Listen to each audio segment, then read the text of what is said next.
Sebagala Kigozi, the Executive Director, Uganda Manufacturers Association. Executive Director, Uganda Manufacturers Association, Mr. Sebagala Kigozi. Thank you, thank you. We are putting in place a strong partnership between the private sector and the government to ensure maximum investment in our children. The private sector does recognize that without investment in children, they have no people who will be customers in the future. Ladies and gentlemen, our chief guest has completed the journey of inspecting the stores. Right Honorable Second Deputy Prime Minister, closely followed by our Honorable Minister of State for Youth and Children Affairs, Honorable Florence Nachiwara Chiengi. You are warmly welcome. Thank you so much for coming.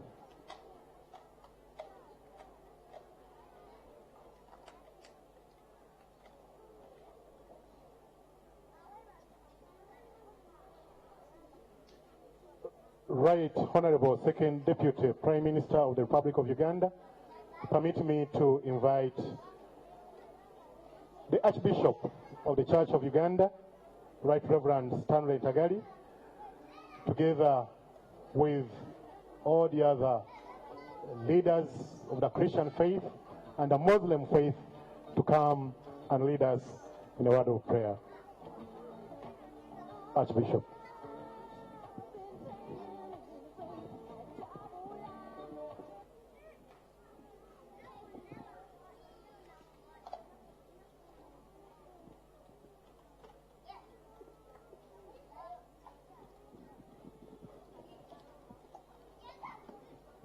May I request you please to stand up for prayer.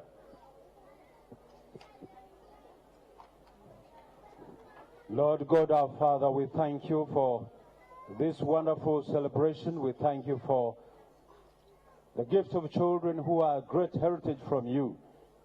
Lord, we pray that you bless our children, the children of Uganda. We thank you for our partnership with other agencies. We pray that our children will grow in a very peaceful and conducive environment, that they be protected from bad things. We pray that there will be conducive economic, political and social environment, that they will grow to be useful citizens. And Lord, we pray for this launch of the Early Childhood Development Policy and Action Plan, that you bless this day, that the launch will mean quite a lot for the children of Uganda and later the children of Africa. So bless this ceremony. We pray that you please preside over it and you help us to be responsible parents and citizens to protect the rights of our children, who will continue to develop this country when they are mature. So help us and bless our children through Jesus Christ our Lord. Bismillahirrahmanirrahim. المال والبنون زينة الحياة الدنيا والباقيات الصالحات خير عند ربك ثوابا وخير عملا. Oh God, praise be to Allah, most gracious, most merciful. The God of the world. Thee and only thee we worship, and from thee we seek guidance. God, protect Uganda, protect the children of Uganda. You have told us in the Quran that money and children are the best things on this world. Make our children enjoy this world, protect them, and make sure that all Ugandans feel sympathy for children wherever they will be. ربنا انفعنا بما علمتنا، رب علمنا الذي ينفعنا، رب فقهنا وفقه أهلنا وقرابات لنا في ديننا مع أهل القطر ذكرا وأنثى. رب وفقنا ووفقهم لما ترضى قولا وفعلا كراما، وارزق لكل حلالا دائما أخلا أتقياء علما، نحظى بالخير ونكفى عن كل شر برحمتك يا أرحم الراحمين. وصلى الله على سيدنا محمد وعلى آله وصحبه وسلم، والحمد لله رب العالمين. Thank you. Thank you so much. We can take our seats.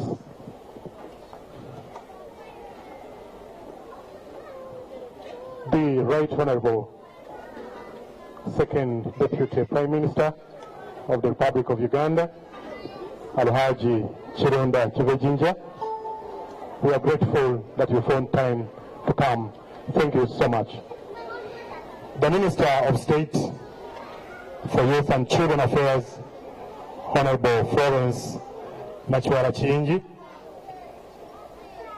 all dignitaries in your various capacities, I take this opportunity to welcome each one of you to this very important function when we launch the National Integrated Early Childhood Development Policy for Uganda and the National Action Plan that will operationalize the policy. Without much ado, permit me to welcome the host Permanent Secretary, the Permanent Secretary, Minister of Gender, Labour and Social Development, Mr. Pius Bigirimana, to make welcome remarks. Mr. Pius Bigirimana.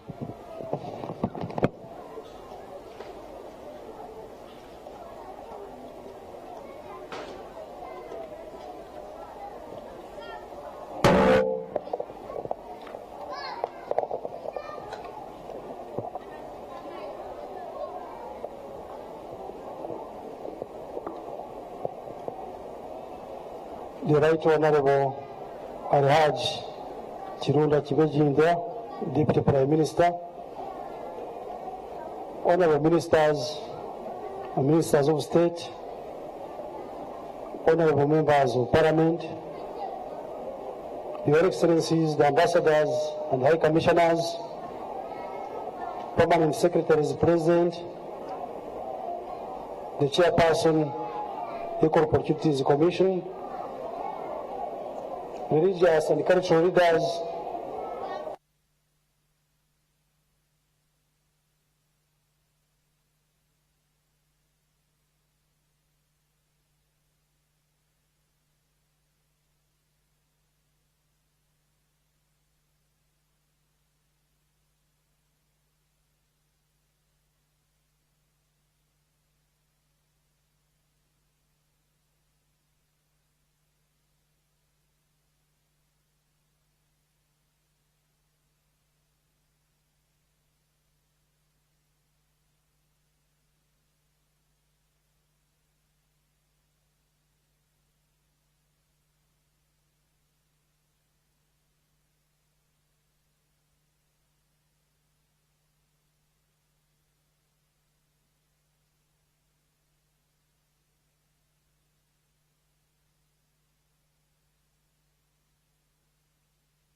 in the mix with DJ Brian. DJ Brian.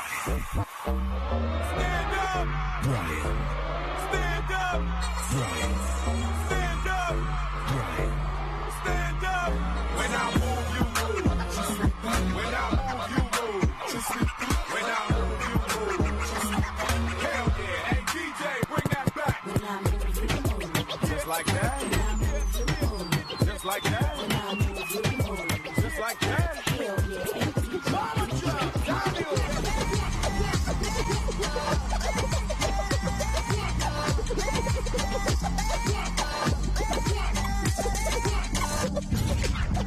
It's fun. It's hype. It's the DJ Brian Mix Show. Bringing the party to your living room. The Uganda Governance Monitoring Platform, UGMP, and the Citizens Manifesto partners invite you to a grand citizen debate on the state of Uganda's governance on Friday, 16 September 2016 at Golf Course Hotel, starting at 9:30 a.m. under the theme, Assessing President Museveni's First 100 Days in the Fifth Term of the NRM Government. Do not miss the live broadcast of this debate on NTV. You can bring everybody in parliament as long as they can wake up and vote for the NRM. As long as the voters exercise their rights to elect their leaders, there was no need for term limits in Uganda. I know him. I know how he operates. I know how he thinks. There are ways you can go around these obstacles. Why should I conduct myself as if I am MUI? It's absolutely true. I admire the President Museveni. Is the ICC a fiscal coach targeting African leaders? You cannot tell me that the whole trouble Kenya had revolved about only the two individuals. The money is not in the budget of this financial year. You can't beat God. You see, God is polygamous also. Look at Jeremiah chapter 31. The security of this country will largely depend on the contribution that the people make.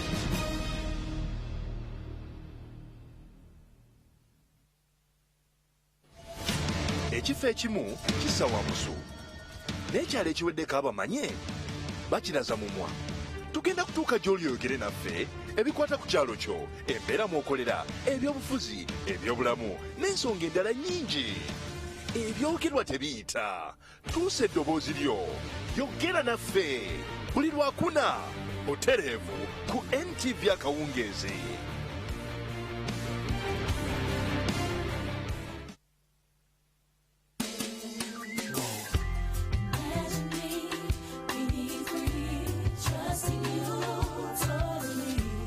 Raise the praise. You're a good, good father. It's who you are.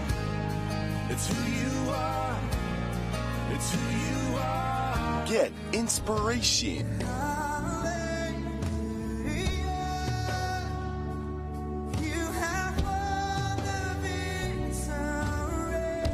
Rise up every morning with a song of praise to the Lord.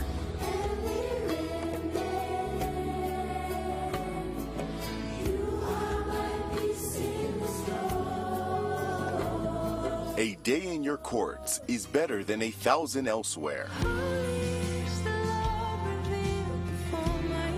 Soul Moment, every Monday to Friday at 6 a.m.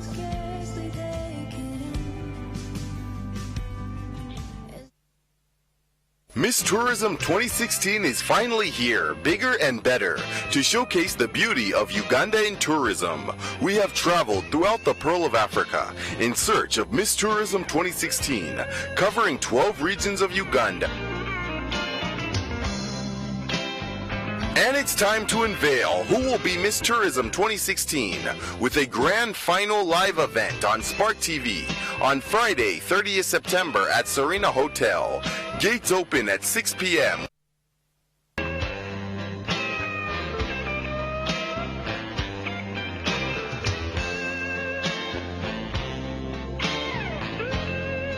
Miss Tourism Uganda 2016. Let the pearl shine. Miss Tourism Uganda is brought to you by As NTV celebrates its 10th anniversary, we are bringing the celebration to your town. Gulu and Lira Purple Party Tour is back. Yo, Lira, September. Jose coming live in your town for the Purple Party. Lira Hotel. Friday, 30th September 2016. Chameleon. Gulu. Actually in for the Purple Party. 1st of October. That's right, it's the Purple Party with Dr. Jose Chameleon. Gulu Saturday, 1st October, featuring DJ Shiro, Voltage Music, Gifted Music Group, and Lulu's Lira's finest artist. And the event is hosted by NTV's Douglas Luanga. It's powered by NTV.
Perfect.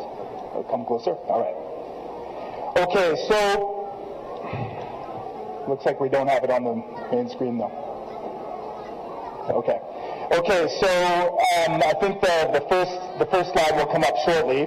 But basically, the first slide is about the foundational 5 years. The first 5 years of life set the foundation for a child's life. And what we know is it's really from conception to 5 years of age. During pregnancy, 50% of that unborn child's mental ability is formed. During pregnancy itself, 50%. When the brain is most active, there are actually up to 1,000 neural connections that are happening in the brain every single second. We never see that speed and that pace of brain development for the rest of that human being's life. That's at the age of 2. At the age of 3, the brain is twice as active as an adult brain. That means all of the skills, the intellectual skills, the emotional skills, and the social skills are actually being shaped right at that time.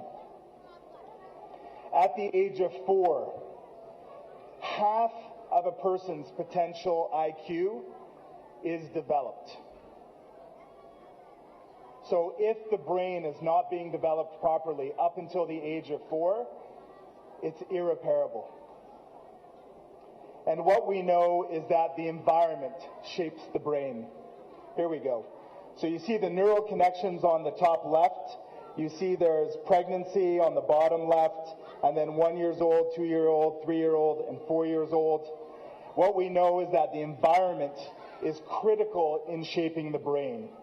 And all behavior, both positive and negative, in the environment of a young child, of these young children that we have before us today, is actually shaping what they think, what they feel, and how they will contribute in the future. It's actually determining their future, what is happening in the environment. And what we know is, based on what's happening in the environment, the first relationships that those young children have are absolutely vital. Let's see here.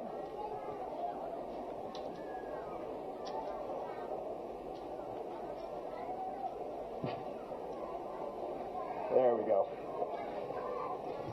Okay, so experience impacts brain development. And the first relationships are actually stimulating brain activity. Responsive care and stimulating experiences actually enhance brain development. And we see this on the image on the left. at birth is when there are very few neural connections.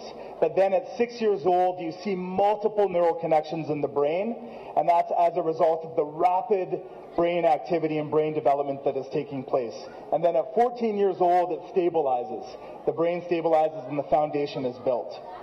So really the vital question in terms of stimulating this optimal brain development is how are you making your child smile? If the child is smiling, the child is positively engaged, and that means that healthy, optimal brain development is taking place.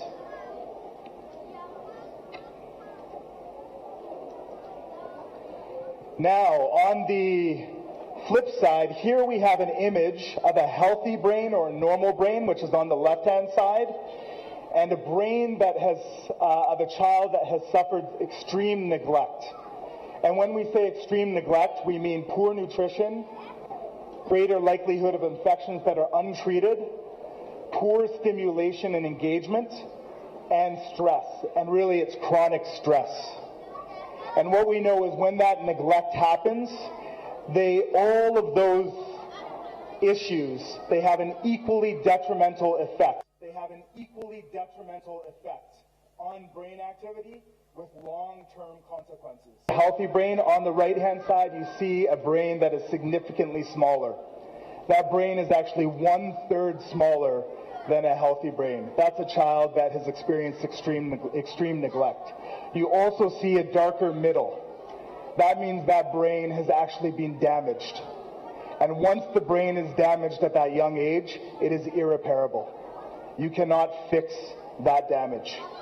That's how vital the early years are. And that's why engaging and playing with your child matters. It's so important that parents and caregivers are constantly playing and engaging with their children. So here we have a slide on the power of integrated interventions. And the key word here is integrated. This is a very famous study that was conducted several years ago. And what you see is on the bottom, you have a green bar.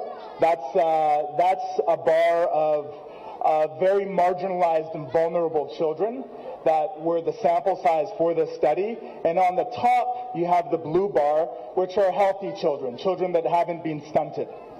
Now, what we have are 3 bars in the middle. You see the next one, which is a blue-purple bar. That is with nutrition. So when a young child receives nutrition and supplemental nutrition alone, you see their development goes up. It goes up from the green bar. The yellow bar is stimulation. When a child is being engaged and stimulated, and that brain activity is actually being stimulated, you see the development goes up even further. Just stimulation on its own. You actually see stimulation coming higher than nutrition, just slightly. But the real revelation of this study is when you combine nutrition and stimulation, you have a skyrocketing development of the young child, and that's what that pink bar is. You see how much higher that is with stimulation and with nutrition.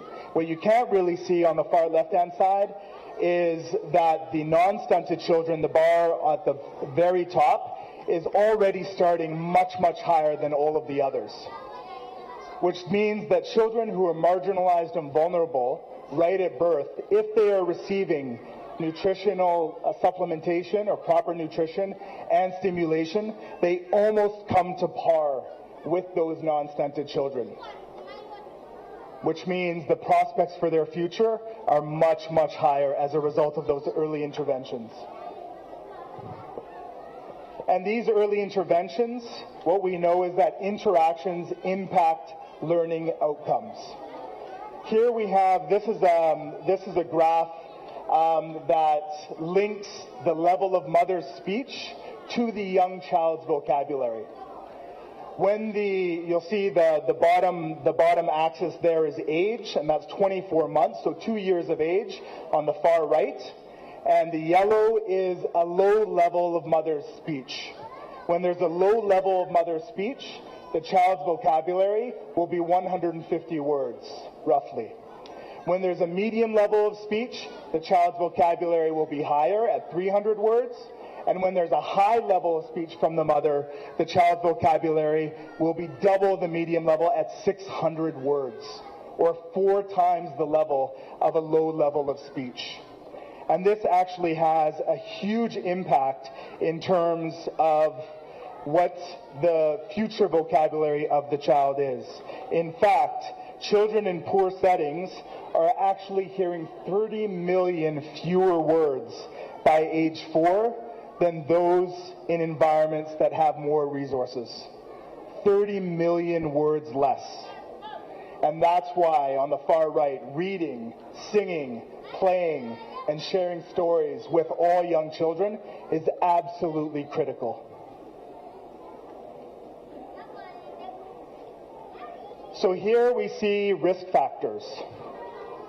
On the far left, you can't see it very clearly, but we have 7 key risk factors. They are low birth weight, malnutrition, infectious diseases, lack of stimulation, neglect and abuse, maternal depression, and disabling conditions. Now you see on the right-hand side, there's a 90 to 100% likelihood of developmental delay of those young children if they have 6 or more of those risk factors, if they're experiencing them. It's almost a guaranteed delay in their development. Next, 3 to 1. There's a 3 to 1 probability of heart disease for the rest of that child's life if 6 or more of those risk factors are experienced in early childhood. 3 to 1. Now here we also see that early childhood development outcomes, thank you, also has a major impact in terms of equity or inequities that children will experience for the rest of their lives. This is another very famous study that actually looks at children that come from very poor households, that come from working class households, and that come from households that have university educated parents. You see they're all, that's the green bar, the middle orange bar, and the red bar. You see they're all starting out at the same level. But those that come from very, very poor households, you see that after 3 years at the very end, their level of vocabulary is much lower. In fact, it's 300 words. Then if we look at children that come from working class households, it moves up a little bit. It's actually at 600 words. But then those children that are coming from households whose parents have been educated in university, their vocabulary skyrockets. And that's at 1,200 words. Now the key message here is you see right when they start separating. It's at 18 months. At 18 months, they're all at the same level. But then, depending on the engagement and stimulation, that's when we see major, major inequities that happen. And those inequities fuel poverty and the intergenerational cycle of poverty. Now, 2 years ago, there was a major report that was launched in Uganda by the government with many partners that looked at child poverty and deprivation, and specifically the multiple deprivations that children are experiencing across the country. One of the key findings of that report was that 55% of children under 5 years of age across the country, which is 3.7 million children, are living in poverty. That means they're experiencing multiple deprivations. Multiple deprivations being those same risk factors: malnutrition, lack of access to education, or compromised access, and whatnot. And the question we must ask ourselves when we know that the case for early childhood development is so strong, and we know the science, what the science is telling us, is how are those 3.7 million children going to develop going forward?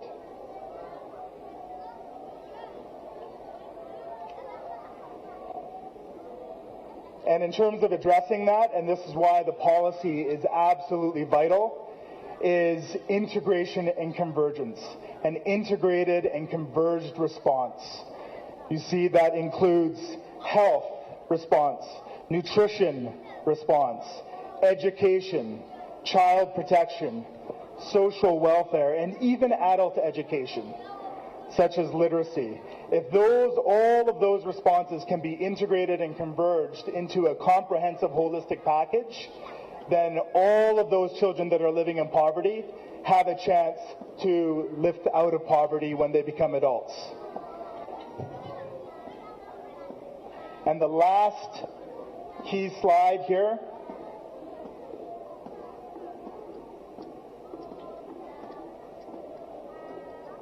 is the return on investment. This is particularly poignant when we consider Vision 2040 and the efforts that we're all on to become an upper middle income country. On the far left-hand side, you can't really see it, but it's the 0 to 3 age range. You can see it on these TVs here, 0 to 3. Then you have the blue is 4 to 5. Now what we see is the far left-hand side is the rate of return to investment on human capital. And what we see is it actually starts going downhill at age 2.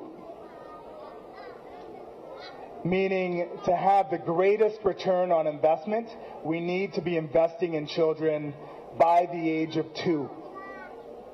Even at 3 years of age, which is the end of the yellow, you see we're already on the downslope. And then 4 to 5, which is nursery school age, you see it continues to go down. Then through school, primary and secondary school, it continues to go down. And then post-school, job training is the last aspect there, and you see that yields the lowest return on investment. So the highest return on investment is actually the investment that is happening right now with these young children that we see before us.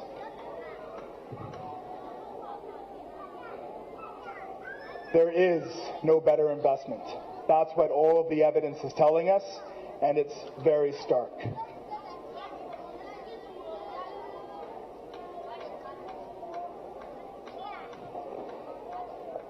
And that's why it's so important that early childhood development is prioritized, because it literally gives the best start in life for all children, which will determine their future. And that's why this campaign for Every Child Best Start in Life is starting along with the policy launch. Now, that being said, I could never do it justice the way one of the real experts in this field could, and that's Nobel laureate winner James Heckman, who's actually an expert on studying the economics of human capital development. And we have a short video just to show you of what he has to say in terms of all of his research findings over the years and decades in terms of the vital impact of early childhood development in regard to the economy. So we'll just show that short video right away.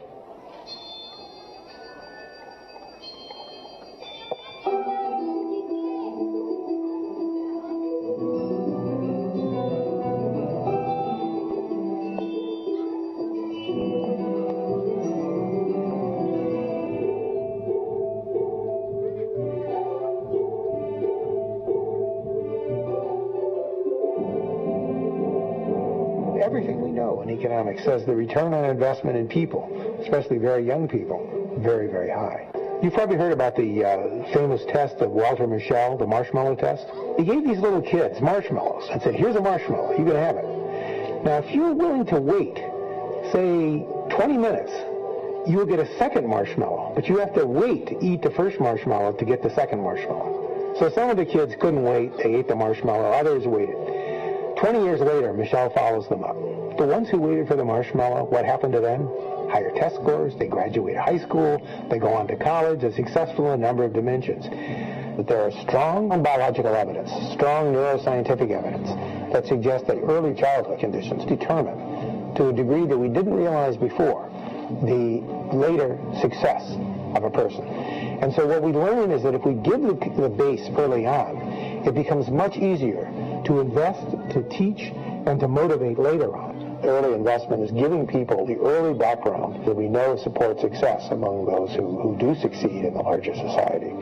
The technology of the 21st century is one that requires high skills, requires math, it requires computer knowledge, it requires communication skills. Right now, a lot of economists don't have a clue of what's going on. I mean, a lot of economists, and probably me included. But when we start thinking about how to get fixes to get the economy started again, we have to be a little more careful than we've been in the past. We have a big emphasis now on potholes, infrastructure it's called. The new director of OMB, Peter Orzag, has actually written a definitive study of what the economic rate of return is to potholes, and he found that they're pretty low, actually. What I learned and became so important was that investing in people was as important as buildings or structures or roads, although those are important too. There are many projects out there, but few have the rate of return of early childhood investments, offering 10% annual rate of return. So for the same dollars, you can actually invest by training teachers and training children. But what comes out of it is a reduction in crime, the promotion of schooling, the fact that we're going to get a more skilled workforce in the future. There are very, very few government programs that have any return close to this.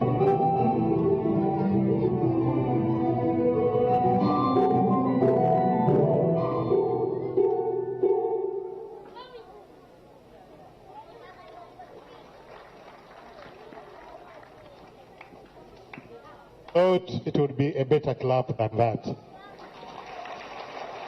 Where then should we invest?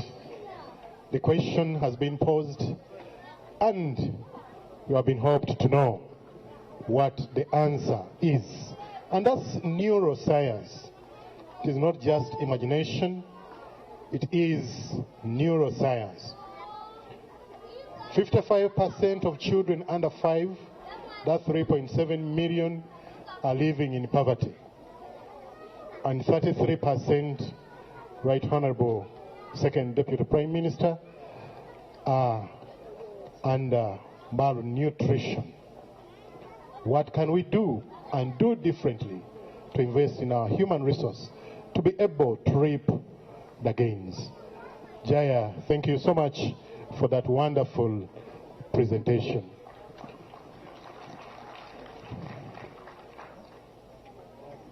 There are some people in some of the villages where we come from, and I'm happy there are so many members of parliament here representing different places. You find a child having a cup of porridge and a maize. And we are talking about balanced diet. That's maize, and we think we are making a difference. Now, how do I cool you down as you meditate on what has been presented? I'll invite Baby Cool with the children to do or to perform the cooling effect. And those are the children we are talking about. Yes, sir. Thank you so much. Ladies and gentlemen, you're most welcome. And this song was recorded in heart. It may not be the music you expect, but it's the message that matters. Wanji? Oyagala kuzina? Abaana baagala okuzanya n'okuzina. Abazadde mbakkiriza abaana babere free, babere nga basobola okukola kye baagala. Kale kati yimirira wano ogenda tuziniramu. Okay, let's do that. Okay, tuziniremu.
I can create and discover. okuzannya basobole okula obulungi.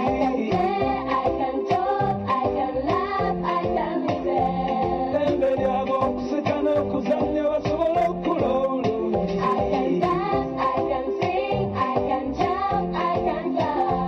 Ddembe lyabwe okuzina n'okuzannya basobole okula obulungi.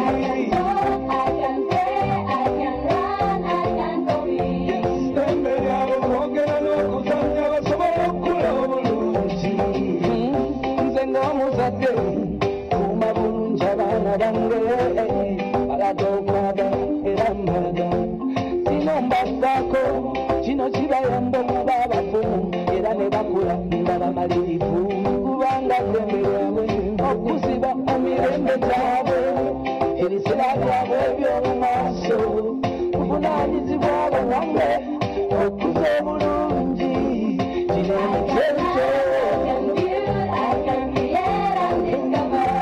ddembe lyabwe okuyiga n'okuzannya basobole okula obulungi.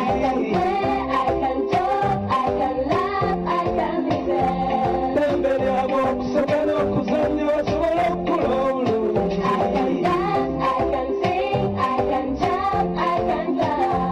Ddembe lyabwe okuseka n'okuzannya basobole okula obulungi.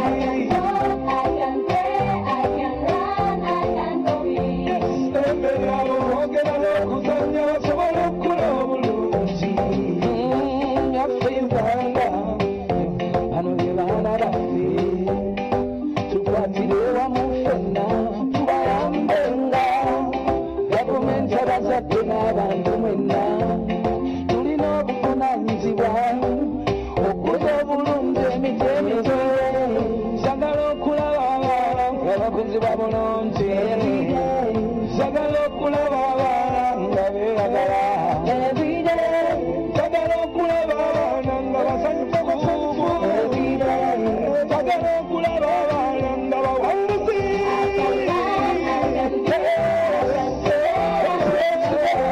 ddembe lyabwe okuyiga n'okuzannya basobole okula obulungi.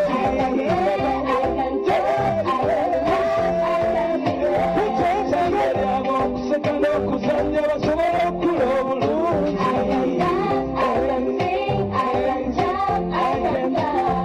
Ddembe lyabwe okuzina n'okuzannya basobole okula obulungi.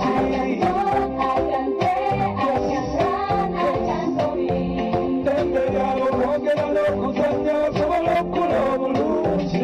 Ddembe lyabwe, ddembe lyabwe, ddembe lyabwe, ddembe lyabwe, ddembe lyabwe. Put your hands together for the beautiful song. And ladies and gentlemen, I'm a parent, and I'm a very big parent. I believe this is a very important message, because if my mother did not allow me to play, to talk, to dance, Uganda wouldn't have had Baby Cool. All the confidence I have, charity began at home. The expression, the image, what I want to be. So when you let the kids play, talk, be themselves from this age.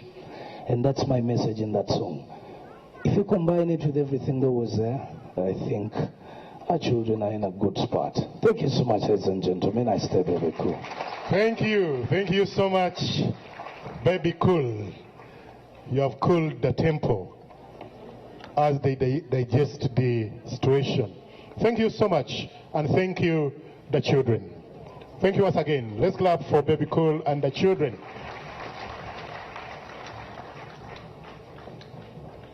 Right Honorable Deputy Prime Minister, allow me do a quick roll call to be able to know who are the people in Uganda who love the children better. And I'll do this by way of categories. Don't mind if you are fewer than the others, but that's what I'm about to do. Can I request the ministers who are here just to stand and wave to the people?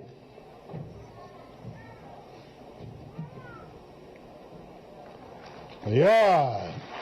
Let's clap for them. Getting 3 ministers and a prime minister is not easy. Thank you. Thank you so much for coming.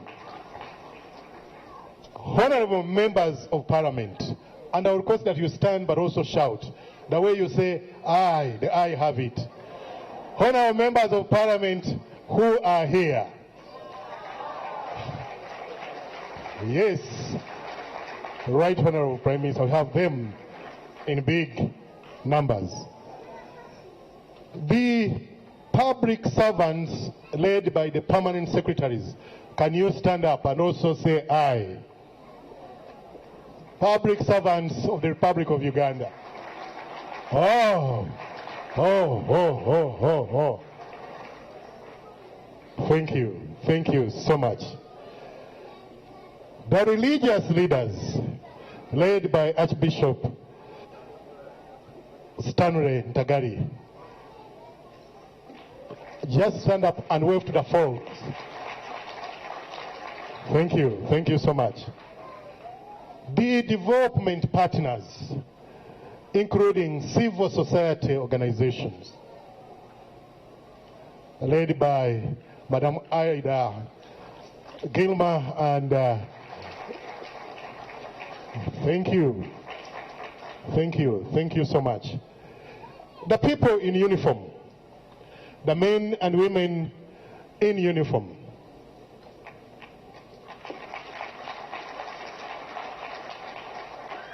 Thank you. Thank you so much. The men in uniform included the scouts as well. Thank you, the scouts and Girl Guides. Chairpersons LC5. Chairpersons LC5 present. Thank you.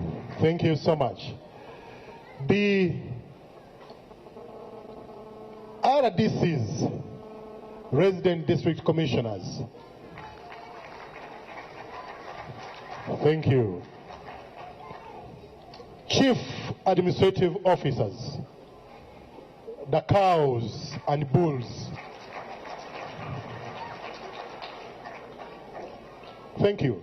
The others, if you have not fallen in any of the category I've mentioned. Okay, retired RDCs. I've seen Mama Margaret Chivumbi around. Thank you, Mama Margaret Chivumbi, for being around. And the children, are you there? Jamuli, you are the reason we are here. Thank you so much. Right, Honorable Prime Minister. Those are the categories of people we have been able to register. And so we cannot lose this battle, because all categories from all walks of life are here with us. Can I now invite my big brother, Mr. James Kabogoza, Assistant Commissioner in charge of children, to give us just a quick overview of the National Integrated Early Childhood Development Policy and Action Plan. What is new? What are we talking about? How is this different from other interventions that we have? James Kabogoza, you have the floor. Thank you very much, Master of Ceremony. Right Honorable Second Deputy Prime Minister, Honorable Minister of State, Youth and Children, distinguished guests, our children, ladies and gentlemen, I am here to present to you the overview of the National Integrated Early Childhood Development Policy of Uganda and Action Plan 2016. In terms of introduction, early childhood development is a process of a child's life from conception to age 8 years. And it is a process through which children grow and thrive physically, mentally, socially, emotionally, and morally. ECD requires, therefore, a range of services and interventions that address children's needs: health care, nutrition, emotional, psychosocial stimulation, sanitation, and hygiene, protection, and cognitive development, among others. The rationale for the policy At policy level, the implementation of ECD and ECD-related services remain isolated and fragmented, with government responsibility for the provision or supervision of ECD services presently scattered across various sectors. The integrated early child development policy framework will help harmonize the goals and strategies across sectors and through the multiple levels of government, from national, district, community levels towards more coordinated, integrated and inclusive ECD. The multidisciplinary and diverse needs of young children for their holistic development requires collective effort of all the sectors. Vision and mission of the policy. The vision of this policy is that all children from conception to age achieve their full potential. And the mission is to ensure equitable access to quality and relevant ECD services for holistic development of children. And what are the guiding principles? The first one is the right-based approach. The second one is holistic and age-appropriate development. Some of that Jaya has already shown us in the integrated nature of the services that are required. And building on existing positive cultural practices with gender sensitivity, and treating the family as the first line of response with equity in access to ECD services. Then there's good governance and accountability and public-private partnerships. As you can see, for these principles to work, we need everybody and all the stakeholders on board. What is the goal of this policy?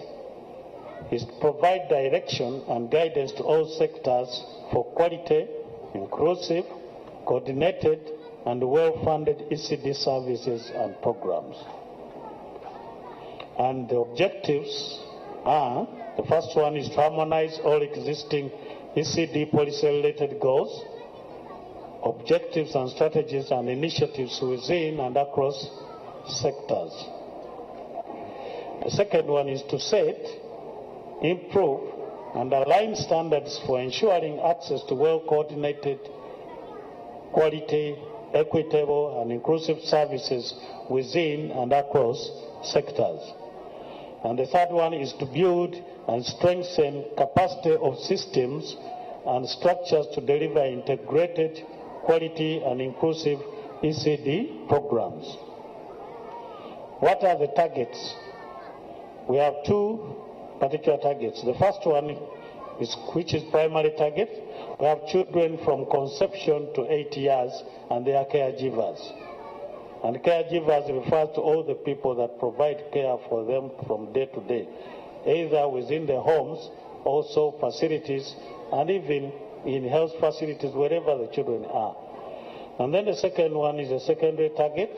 And here we are looking at government ministries, local governments, civil society organizations, faith-based organizations, communities, among others. And the National Integrated Early Child Development Actions and Strategies. Learning and protection. We start with learning and protection. Early child care and education is the first action. And here we are looking at ECD provision through primary schools and community-based centers. We are looking at quality assurance of programs and services. We are looking at professional development and support of ECD service providers and actors. And we are looking at establishment of a department of early childhood education within Ministry of Education and Sports. And the second action is child protection. We must protect these children. And here we are looking at advocacy for acceptance and observance of the United Nations Convention on the Rights of the Child. We are looking at national identity for all young children right from birth. We are looking at laws and policies in favor of young children. And we are looking at family, community, and national level child protection systems that should be strengthened. The second action is health. The action is health and nutrition. And under food security and nutrition, we are looking at micronutrient supplementation and dietary diversification. We're also looking at food security at household and community level. We are looking at breastfeeding and optimal feeding practices for infants and young children. Under primary health care, sanitation and environment, we are looking at prenatal and postnatal care, preventive health care for children, reduce mother-to-child HIV transmission, and increase access to safe water and environmental sanitation. We have to notice, Right Honorable Prime Minister, that for prenatal, we are talking about even before girls become pregnant, they should be prepared to be pregnant. And their men, if they are making them pregnant, they should also be prepared to support the pregnancies that they cause. So we are looking at all this to make things work. And then family and community is the next action. And here we are looking at family strengthening and community support.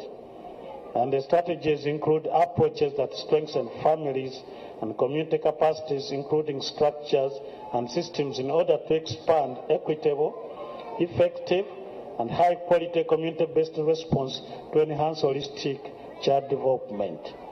The community must come back into play to care for the children that are within them. And socioeconomic strengthening of families and caregivers. Families should be strong enough economically to be able to look after the children that they beget. And then parenting and child support programs. We believe that a lot of parenting practices have problems these days and want a lot of support for them. As the ministry, we're already preparing guidelines for parenting, and they will be key in addressing this particular issue. Then we have supportive family policies. The next action includes resources and partnerships. And under communication and advocacy and social mobilization, we have a communication strategy that is to be developed. We have sustainability plan. We also have advocacy for increased budgetary allocation and efficiency, transparency, and accountability, policy, legal, and institutional framework for holistic child development. Later on, we'll hear a presentation from the National Development Authority regarding one of the strategies to mobilize resources that they come up with. And then we also have sectoral partnerships and coordination as another action area. We are looking at coordinating services and programs to maximize integration and efficiency across sectors. We are looking at enhancing the capacity of ECD leaders and service providers, and to ensure quality of ECD services and programs. Costing and financing framework. The financing requires the concerted effort from government of Uganda, the local government, civil society organizations, private sector, and development partners. It has also already been mentioned that by approving policy, government of Uganda is committed to its implementation and shall be in line with the MTEF of the ministries and the ministry agencies with their various ECD roles. The status quo at the moment. The ministry has already set up a national integrated child development secretariat with all sectors inclusive. We also have a national integrated child development campaign soon to be flagged off. Some of that Jai was presenting here. And then we have a national mapping of ECD service providers, assessment of staffing levels, and availability of services, and the results are being decoded right now and analyzed for future programming. We are also in the process of developing the M&E framework for this policy. The Right Honorable Deputy Prime Minister, we hope that if this policy is implemented, it will go a long way in changing our human capital in the future. Thank you very much for listening to me.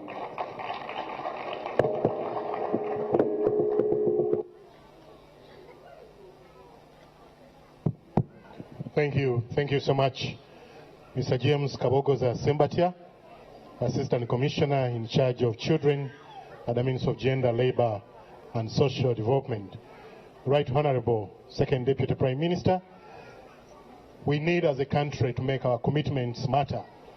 We have pronounced ourselves under different instruments and we need to make them matter.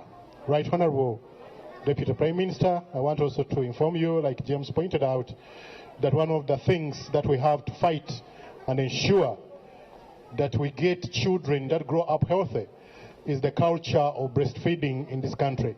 I want to report to you that especially the young mothers, they are no longer breastfeeding. The policy recommends that breastfeeding for the 6 months should be exclusive, and then with supplements up to 24 months. But I want to report to you that many of your people are not doing this, and this affects the children. The other problem is the issue of parenting. It's like all the parents have gone. We no longer have parents left there to nurture our children. And those, Right Honorable Prime Minister, are big challenges. Now, what do we do? The issue is money. National Planning Authority. Dr. John Sekamate Sebuliba, Head of Population and Social Sector Planning and National Planning Authority. How do we ensure prioritization in budgeting for ECD? Because without money, we can do very little. You are the head of planning. Let's know what we can do. The ministers and MPs are here to support us to get the money. Thank you.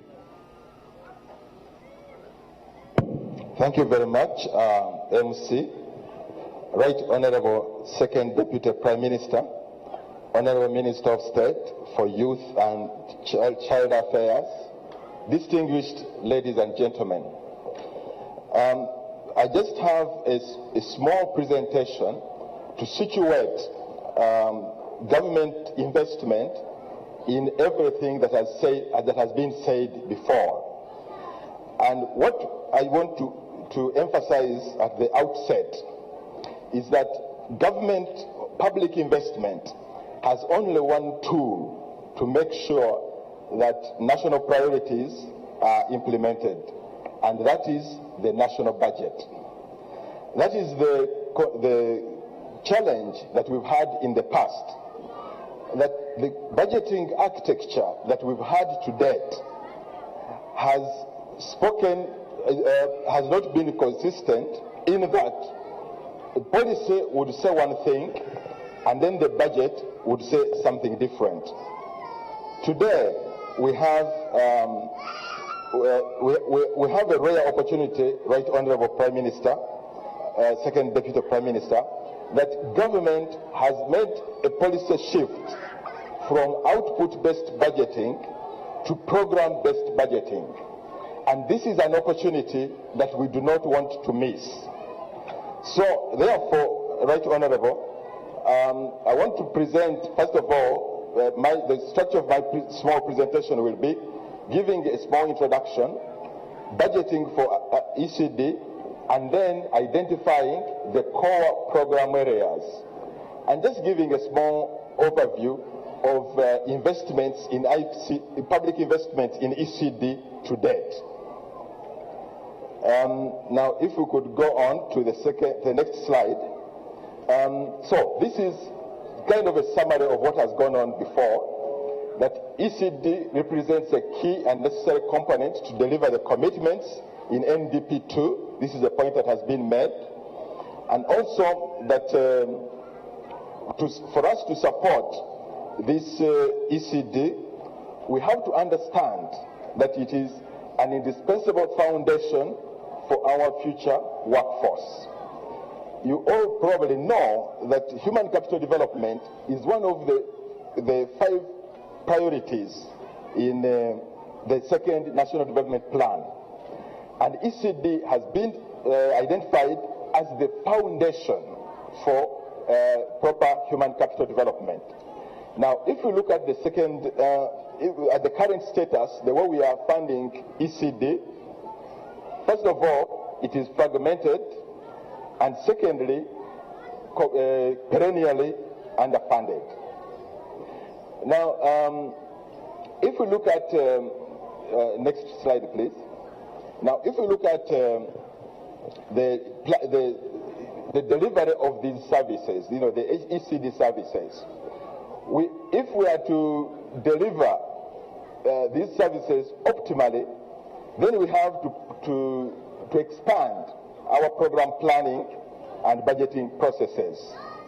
And that's where program-based budgeting comes in that, as Assistant Commissioner Kabogos has said, it brings together all the actors in the different components of ECD, and they all sit at the same table, speak with the same language, and go to the budget, the national budget, in a coherent manner, which I'm going to illustrate. Next, please. Now, I hope this is, it's not very legible. Now, on the left-hand side, we have the second National Development Plan. The second panel, the second column, are the NDP objectives. And these objectives are, as you remember, they are infrastructure, production and productivity, human capital development, and enhancing the quality of service delivery. Then, if we just go ahead with the human capital development, the components of human capital development are health, education and skills development, and social protection. But as I've said, ECD has been identified as the foundation for human capital development. So if you, no, back a bit please. Now if we just go ahead with ECD, we have identified 4 core program areas for ECD. And the last column is the monitoring framework for these columns. Now this is, for these core program areas. This is not very clear, I apologize, but now let's look at the core program areas, how they look. Now, under the core program areas, next slide please, we have identified, 4 of them. Next slide please. The first is maternal child health and development. And under this core program area, we have focus on maternal health, child health, water supply, sanitation and hygiene, and environmental protection. The second core program area is early learning and care, under which we have child care and stimulation, early learning, and high quality ECD and early primary school. The third core program area is child protection. And under this we have protection of children from all forms of abuse, including violence, and child protection systems strengthening. And the final core program area will be family strengthening and community support, under which we shall have interventions in family values and parenting skills, social and economic strengthening of families and communities, and community mobilization.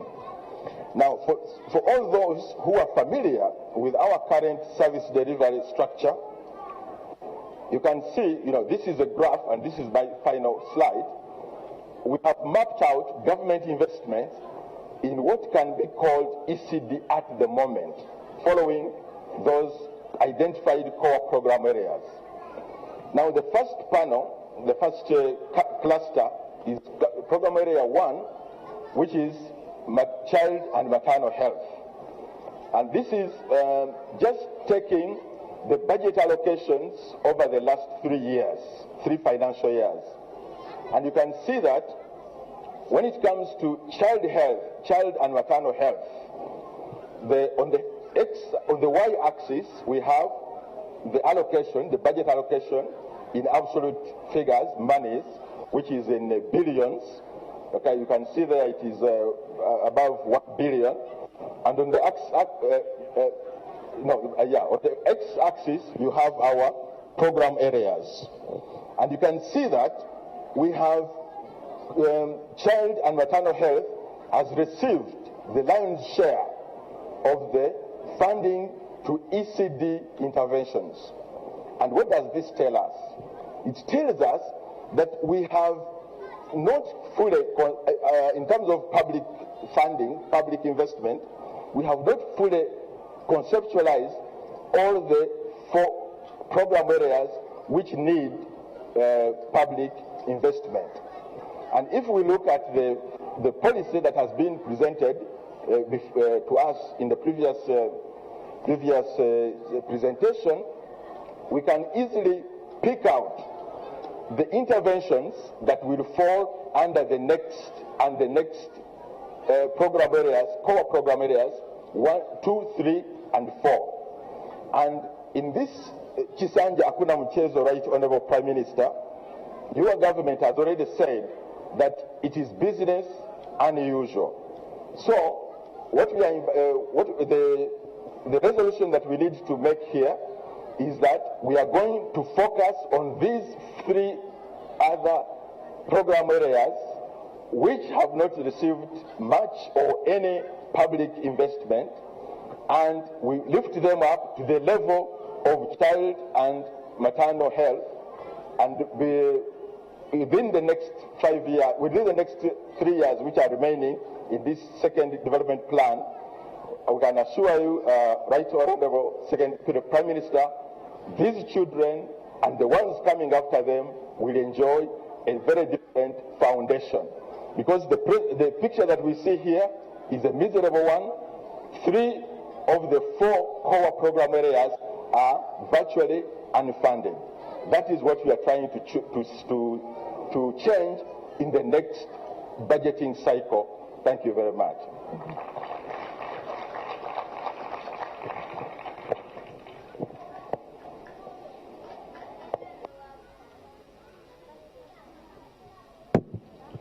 Thank you so much, Dr. John Seuliwa Sekamate, for taking us through what it means to budget and plan effectively for the investment in early childhood development.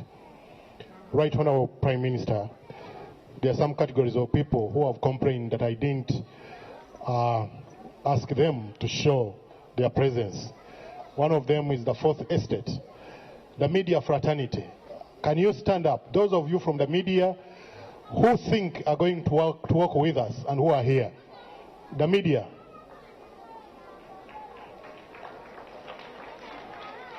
Even when they stand behind cameras, so you may not be able to differentiate what, but they are here in big numbers. Thank you so much, the media, for being with us. Private sector, led by Mr. Gideon Badagawa, the Executive Director. Okay, the last category, let me see whether you are here. The parents, mothers and fathers, are you here? The parents, the parents, can I call again the parents? Ah, very good. The parents are here, so we are there. Because that's where we start in providing care for the early childhood development. Right Honorable Second Deputy Prime Minister, permit me, we have said, and the PS emphasized it here, that we are going to use the private-public partnership policy and act to effect this. What does the private sector foundation say? What do you want to put on table? What are your commitments to taking this journey forward? The journey, hakuna mchezo. Mr. Gideon Badagawa, Executive Director, come and tell the Right Honorable Prime Minister the commitment of the private sector. Thank you.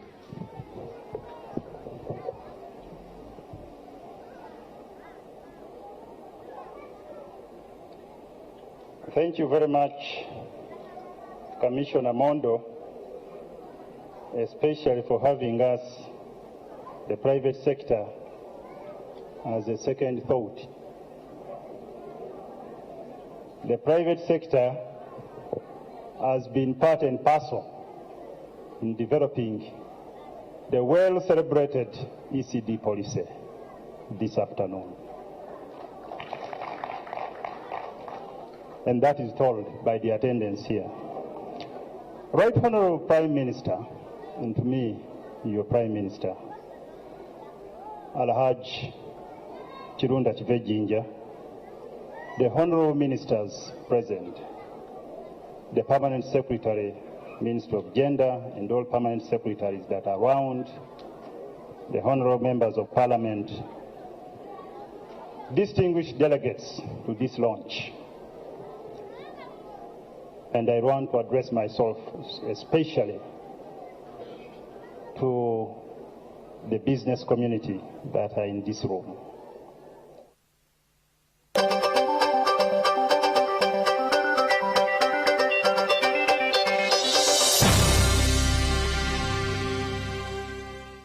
News Updates is brought to you by Sadolin, color your world.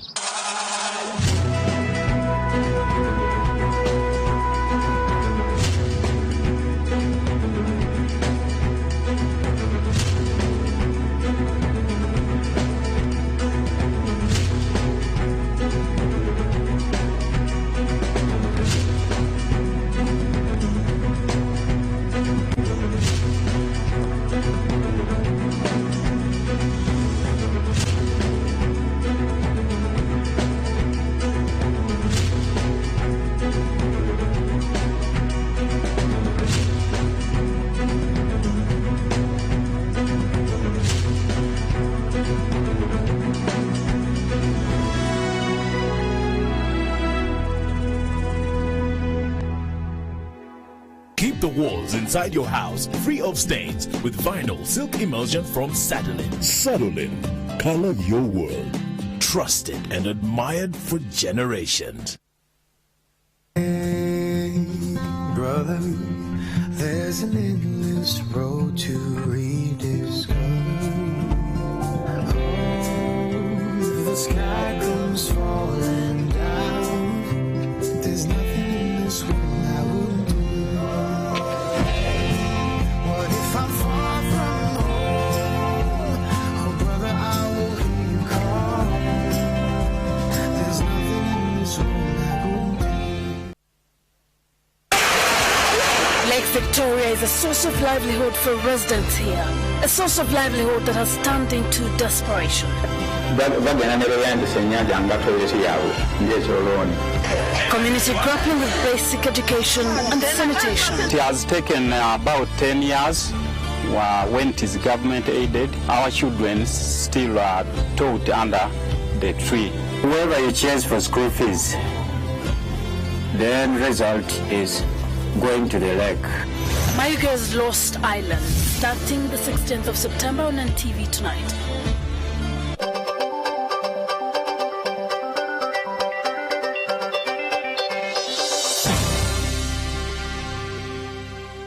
This is critically important, especially if we are looking at innovation, at creativity, at productivity, and so on and so forth. Right Honourable Prime Minister, many people have asked me the question, what does the private sector have to do with early childhood development? Because it seems to be a civil society affair most of the time. Right Honourable Prime Minister, I will say this. When we invest in children, and I know many of us have been doing corporate social responsibility, it's very important to do CSR. But we must do it in a more coordinated approach. It's very important. Children are our consumers. We in the private sector. If you are looking at construction of classrooms, those that are producing steel and cement and so on, you know what I'm referring to. If you are looking at scholastic materials, books, pens, uniforms, everything is coming from the private sector. These are our big consumers today, but they are also our big employees and employers tomorrow. And that is the critical statement the private sector wants to make this afternoon, that we have a stake in investing in the young people. Our per capita income today, Right Honorable Prime Minister, as we all know, is $788 US per person. And we have pronounced on getting into the middle income, at least the lower middle income, within the next 3 years, so that we earn $1,038 US. That puts us in the middle income. But over the vision time, by 2040, 24 years from now, we should be doing $9,500 US. What a challenge. What a challenge, Right Honorable Prime Minister. In other words, we are saying we must work 12 times harder than we are working today to be able to attain this Vision 2040. Now, since human history, since the beginning of human history, up till now, Uganda has done $788 US. And we have told ourselves that we need to leap forward 12 times over the next 25 years. It's a big challenge, it's tenable, but we must increasingly work harder, 12 times hard. And the people that are going to help us do this are the young minds. The most important resource, the most important product, like any manufacturer, any producer will tell you, for a country, the most important product, Honorable Prime Minister, are those young minds that are being nurtured into the labor force, 18 years old, that are ready to work, that will be creative. This is what the employer is looking for, that have the requisite skills, that are productive, to be able to propel us to attain Vision 2040. And based on this, therefore, we have crafted a partnership between the Ministry of Gender, and that's why I'm saying we have been part and parcel in drafting the ECD policy. We have been working with the Gender Ministry, we have been working with the UNICEF, Save the Children, to come up with the child rights policy, but also understand how innovatively we in the private sector, the civil society, and the government can work together through a PPPP approach to engage and be able to fund this policy. Because that's the other argument. How do you fund? How do you deliver this policy? Right Honorable Prime Minister, I will tell you that 100% of preschool investment in this country is done by the private sector. You don't have a government nursery school. It's not there. It's by the private sector. And the challenge that we've been having, and I'm very excited about this policy, the challenge has been that we are ill-regulated. There are no standards in preschool. And as the presentations have shown us, 90% of what we are today was made before we were 5. 90%. Whether you will be a thief, whether you will be dishonest, whether you will steal public funds, whether that was nurtured at age 3, at age 2, or even when the child was still in the womb. That is critically important. So how we feed our children, how we do health care, how we allow them to do cognitive thinking, because this is very important. to look at options and take decisions. Policies are not being determined pretty fast, and I think, Honourable Minister, this is one of the challenges His Excellency the President has alluded to. Saying slow decision making. What is the problem? Cognition. So we think that if we invest more, and part of the reason you don't have cognitive thinking is the way we feed the children. And I'm happy, Mondo, you have alluded to breastfeeding. The reason we have members of parliament tearing papers on the floor of parliament, part of the reason is upbringing.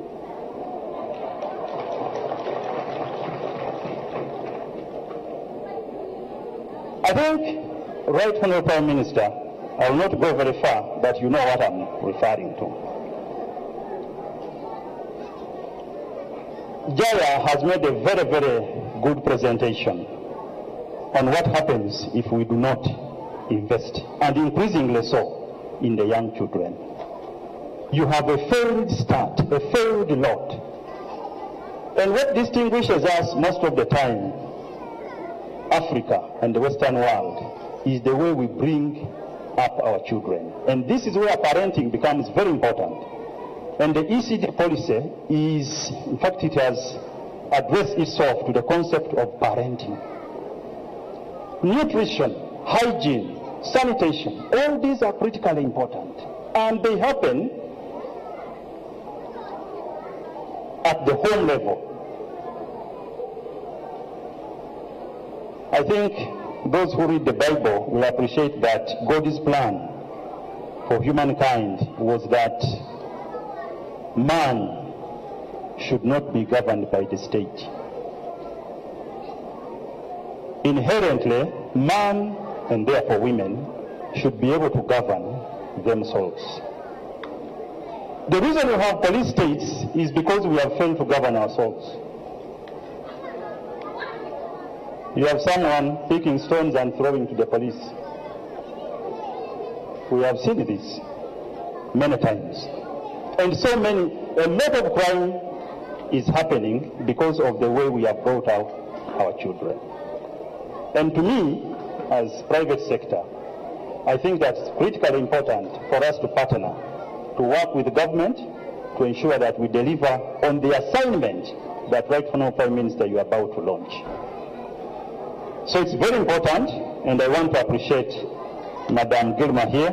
We have been working together, UNICEF, country rep. I want to appreciate the PS for the effort that you have put in with your technical team to ensure that you bring on board the private sector to play a part in delivering on this assignment. The development partners, Save the Children, and all these others. UN Global Compact, we have been working with them, and I really want to sincerely thank and appreciate you for this. In the private sector, we are saying that if we do not invest in young children today, we do not have business tomorrow. Right Honourable Prime Minister, I thank you. For God and my country.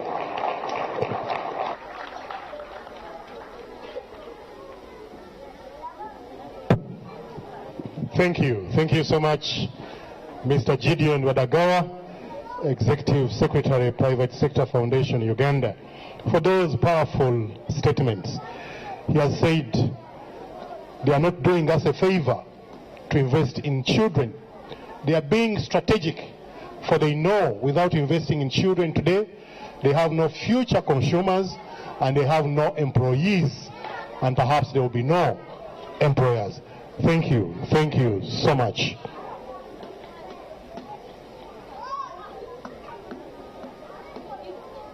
Right Honourable Deputy Prime Minister, before I came here, I was reading a small book and I found this statement. It said, 100 years from now, it will not matter what my bank account was, the sort of house I lived in, or the kind of car I drove. But the world may be different because I was important in the life of a child. Unfortunately, this statement, the author is called Anonymous. So, so I didn't get to know who said it, but it was said. Meaning it's important for us to make a difference in the lives of our children, because it has far-reaching impact on our communities. Your bank account may not matter, but what you did and what you left behind. Mr. Gideon Wadagawa has mentioned that among the other people we have worked with are the civil society organizations. And they are committed to continue working with us to make a difference. And it is for that reason that I invite Mr. Rashid Javid, the country director plan, to make a statement on behalf of civil society organizations working in Uganda, and especially in the area of early childhood development. Country director plan. Thank you very much. The Right Honorable Second Deputy Prime Minister of the Republic of Uganda, Honorable Minister of State, Honorable Ministers, parliamentarians, representatives of district government, UN agencies, civil society, development institutions and partners, our women and men in uniform who keep us safe 24/7, members of the media, parents, and distinguished guests. Lastly, but not least, the beautiful children that are here today and fortifying the reason why we are all here today. Good afternoon. I'm very honored and privileged to be standing here and speaking with you on behalf of Plan International Uganda and civil society organizations on the launch of Uganda's very first national integrated early childhood development policy and action plan. Today is a day to celebrate. Today is a day to have hope and to remember. The integrated early childhood development policy and action plan is a remarkable achievement for all stakeholders, but more importantly, for the children of Uganda. This policy will have far-reaching impact on improving the lives of millions of children and the future generations that will follow. We as civil society applaud the government of Uganda, especially the Ministry of Gender, Labor and Social Development, in this bold and needed step into seeing this policy come to life. Key UN agencies, civil society organizations, and the private sector came together as we supported the government in policy formulation. And we see it as a major step in achieving the Sustainable Development Goal number 4, where we see inclusive, equitable, quality education for all children in Uganda by the year 2030. The importance of early childhood development is proven worldwide, and there is no doubt that it lays the foundations of long life learning of children. We've seen the presentations, we've seen the science, we've seen the numbers, we've seen the charts, we've listened to our respected religious leaders, we've listened to science, medical doctors, which all say the same thing. The first 1,000 days and 5 years of a child's life is the most important. We all know that the lack of education has far-reaching consequences, not only for children themselves, but for their families and for their communities, and ultimately for the country as a whole. Right Honorable Second Deputy Prime Minister, you have the commitment and the support of civil society organizations and the key development stakeholders for the implementation of this policy and action plan in true letter and spirit. We all have a common goal, that every child completes an integrated, quality and inclusive education that covers early learning, primary and secondary level education at an appropriate age and in a safe and sustainable environment. For almost 25 years, Climate International Uganda has been working hand in hand with the communities to strengthen their capacities and to support the early years of children's life. And we believe that good parenting is the entry point in childhood development. As the child's first teacher is always its father, his mother, caregiver, and guardian. But this role can only really bear fruit when the government provides an enabling environment along with the required services. And the implementation of this integrated ECD policy is a crucial step in this direction. This policy will pave a way for all civil society organizations for their work to have greater impact, since it clearly describes and defines coordination mechanisms and defines roles and responsibilities for all different stakeholders. Right Honorable Second Deputy Prime Minister and distinguished delegates, with this launch we wish again to express our commitment towards embracing this policy, as it directly contributes not only to a brighter future of our children, but also in developing the economic agenda of Uganda. So I was very happy to hear this afternoon that the government of Uganda is beginning to express not just a vision and not just a policy, but really put action into words by the investment of 1.2 billion Ugandan shilling.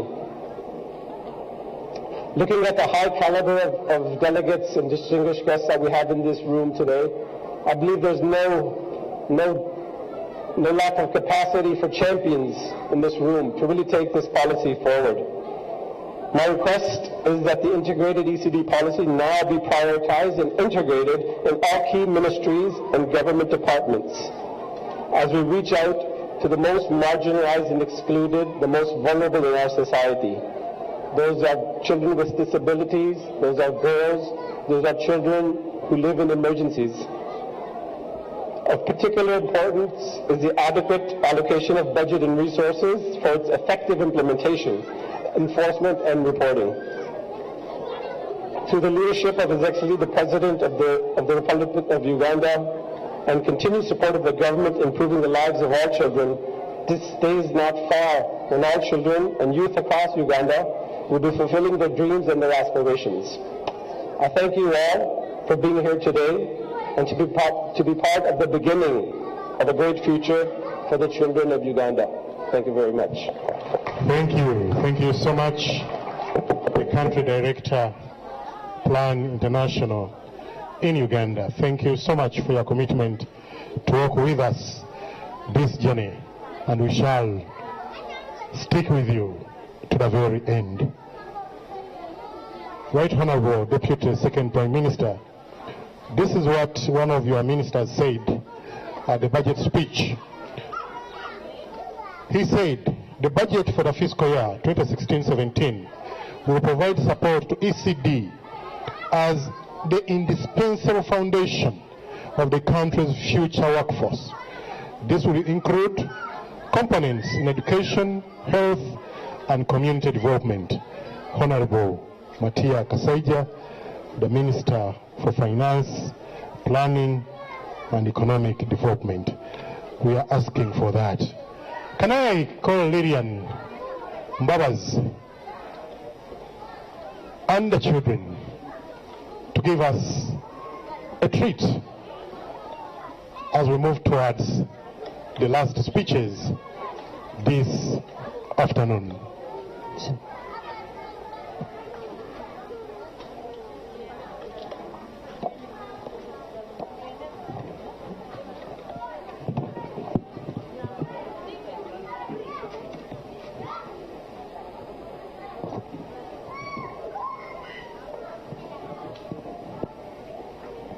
Check.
together as one and support our children, the local government, parents and the community. We have a role to play. Let us invest in early childhood. I love to see my children grow every day. I love to see my children shine every day. I love to see my children shine every day. I love to see them standing tall. I can and it's the right to learn and play for early development. I can talk, I can laugh, I can listen. God is the right to laugh and play for early development. I can dance, I can sing, I can shout, I can laugh. Yes, it's the right to dance and play for early development. I can play, I can run, I can go read. God is the right to talk and play for early development.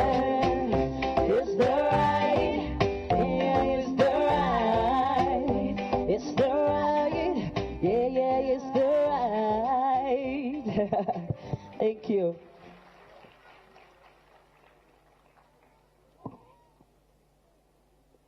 Yes, they need that. They need that love and care. Thank you. Thank you so much, Lydian and the children. Let's clap for Lydian and the children once again. They can sing, they can laugh, they can dance. And they don't need to be shouted at all the time. You cause tremor. And sometimes you're causing cracks in your own houses because you shout at children. That's not what they deserve. They deserve to be loved. They deserve to be respected. They deserve to be cared for. They deserve to be fed well. Right Honorable Deputy Prime Minister, we have worked with development partners. And these development partners have been very good friends to us, investing in children, working with us day and night. And one of them said, and I quote, "This policy has the potential to change the future of millions of Ugandan children and transform Uganda's socio-economic development trajectory." She also said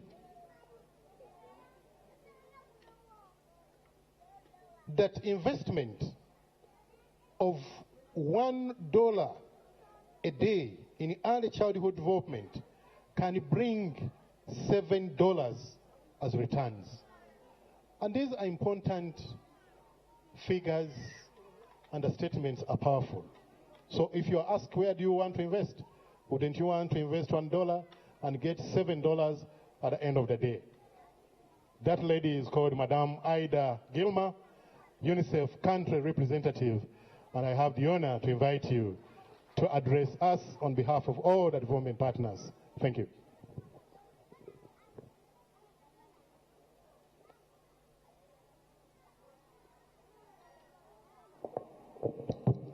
Thank you, Director of Ceremony. The Right Honorable Deputy Prime Minister, the Honorable Minister of Gender, Labour and Social Development, the Honorable State Minister for Gender, Labour and Social Development, the Honorable State Minister for Northern Uganda, the Principal Secretary from the Ministry of Gender, Labour and Social Development, and other senior government officials present, representatives of development partners, my UN colleagues, the representatives of civil society, including representatives of faith-based organizations, the Executive Director of the Private Sector Foundation of Uganda, and other representatives of the private sector, CEOs and representatives of the media, children, parents, ladies and gentlemen. I'm really honored to be here on behalf of development partners to take part in the launch of the National Integrated Early Childhood Development Policy and Action Plan. The launch is a landmark occasion for children in Uganda, in particular the poorest and most vulnerable. It demonstrates Uganda's commitment to the realization of children's rights to survival, development, protection, and participation. The policy we're launching today also represents an important milestone for Uganda's overall socio-economic development. It comes at a time when the country is intensifying its efforts to realize its vision of becoming a modern, prosperous, and competitive upper middle-income country by 2040. As mentioned earlier, global evidence highlights that the provision of integrated services to children from conception to 8 years of age in the form of health, nutrition, education, protection, and parenting support services is one of the most cost-effective ways to spur a country's socioeconomic growth. The ECD policy is therefore vital to achieving Uganda's Vision 2040, but also its commitment to the UN Sustainable Development Goals by 2030. In fact, the Sustainable Development Goals have, for the first time, very clear and specific targets for early childhood development. Ladies and gentlemen, thanks to the advancement of science, we now know that the development of children's brains from conception to 8 years, in particularly the first 1,000 days of life, has a lasting effect on their intellectual capacity, personality, and social behavior for the rest of their lives. When well nurtured and cared for in their early years, children are more likely to be healthier and better able to fully develop their thinking, language, emotional and social skills, perform better at school, and have a greater chance of becoming creative and productive members of our society. Ladies and gentlemen, investment in integrated early childhood development is therefore one of the best investments any society can make, far exceeding the return on other public investments. Global evidence shows that for every dollar spent on early childhood development interventions, there is at least a $7 annual return on that investment. In fact, from the earlier presentation by Professor Heckman, we've seen that that return on investment could go as high as $10 per year. Investing in early childhood development interventions, especially in the poorest communities where children are most deprived and vulnerable, is also one of the most cost-effective ways to achieve a sustainable and equitable socio-economic growth. Investing in early years not only impacts the outcome for the child, but also facilitates societal change by helping to break the cycle of intergenerational poverty. In other words, for the millions of Ugandan children who live in poverty, ECD can be a great equalizer. In conjunction with today's launch, we are proud to also be supporting the government in the launch of a national campaign on ECD entitled "For Every Child, the Best Start in Life." The campaign aims to raise public awareness on the importance of integrated early childhood development and mobilize commitment, including resources, to support the rollout of the policy. The campaign will be implemented under the leadership of the government and in partnership with the media and implementing partners. Many of the media houses partnering with the government of Uganda and UNICEF to support this national campaign are here today with us, and I understand we also have CEOs of some of the media houses with us today, so we really appreciate and value your partnership. One of the key components of the national ECD program is parenting, specifically the promotion of key family care practices under the leadership of the Ministry of Health, The National ECD Working Group has identified about 20 family key care practices to be promoted at scale at the household level using mainly existing community-based structures such as the village health teams. The key family care practice package, including the manual, is ready for dissemination and it will be launched at a later stage. We will also continue to work with the Ministry of Education and partners to increase access of children to quality pre-primary educations in formal settings. UNICEF looks forward to working with the government, UN sister agencies, civil society organizations, the private sector, development partners, and the media to implement this national policy and action plan and realize the promise that it holds for Uganda's children and the future development of this country. By working together, we can give every child the best start in life. I thank you for your attention.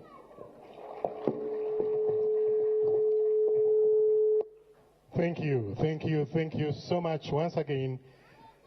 If you could clap again for Madame Ida Gilmer, the UNICEF representative to Uganda. She's so passionate about children, and I've told her that when I grow up, I want to be like her. Thank you so much, Mama Gilmer. Right Honorable Second Deputy Prime Minister of Uganda. I'm almost working myself out of the job. There is a lady we have worked with, not for so long a time, but for the short time we have been with her, she has demonstrated her love for children, her commitment to push the agenda of children to another level. And a few days ago she said, nowhere else should we expect maximum returns on our investment than investment in human capital development, starting with the areas of growth. Signed, Honorable Owekitiibwa Florence Nachwala Chiyingi, Mrs.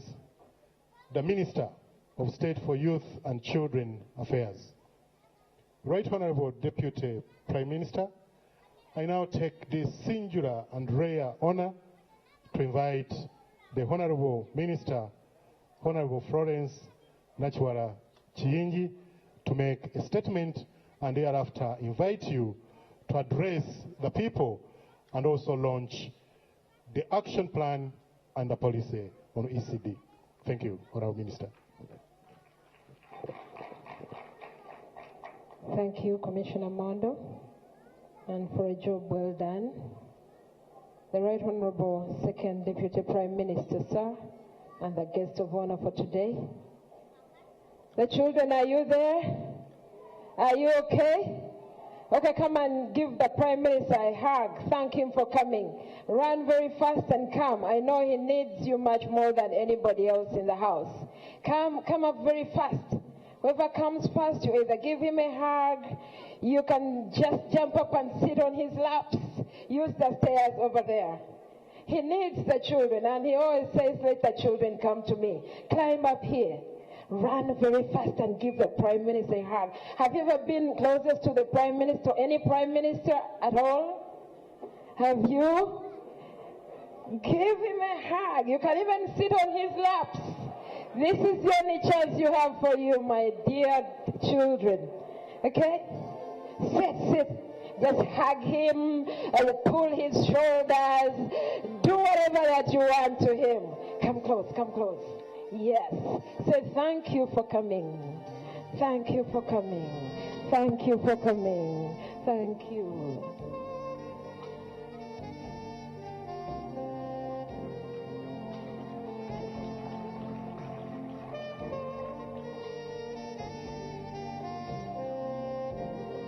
Mr. Ministers and Ministers of State, Members of Parliament, Your Excellencies, the Ambassadors and High Commissioners, distinguished heads of partner institutions, representatives of line ministries, the children, members of the media fraternity, distinguished invited guests, ladies and gentlemen. The Right Honorable Prime Minister, sir, it is with great honor and humility that I stand before you today as we officially launch the National Integrated Early Childhood Development Policy. First of all, I welcome your guest of honor, sir. We welcome you so warmly, and all of you for coming to this important function. Our goal as government is to ensure promotion of the right for every child to survive, thrive, and indeed achieve its maximum potential. We need a republic fit for everyone and every child to live, a country that is home for maximum protection, care, and love. That is what this policy strives to achieve. Allow me, Prime Minister, before you, to thank so warmly, and probably through your office, the chairperson of this very important event, Mr. Mondo Choteka. Thank you, thank you, thank you so much. And I have a present for you, just to shake the hands of the Prime Minister. That's the present I've brought for you today. Thank you for a job well done. Can we give him a hand clap? And allow me, Prime Minister, sir, to let you see the members of the mighty Ministry of Gender, Labor and Social Development. Can you kindly stand up? The Commissioner Onduri, Commissioner Kabogoza, the directors, just stand up. This is your day. Without your efforts, we could not have all this here today. We know what you're going through, but please double, triple, quadruple, and hit the sky. Allow me to speak just a little bit about what makes us very, very strategic these days, mainly because of none other than one unique person amidst us here. I know the PSs are so many here, but they are very far from the one that we have, Mr. Pius Bigirimana. He's a person in his own category. Prime Minister, sir, echo this out to the President, that ever since he gave us the agenda number 21 out of his 23-point agenda, we have strategically moved on.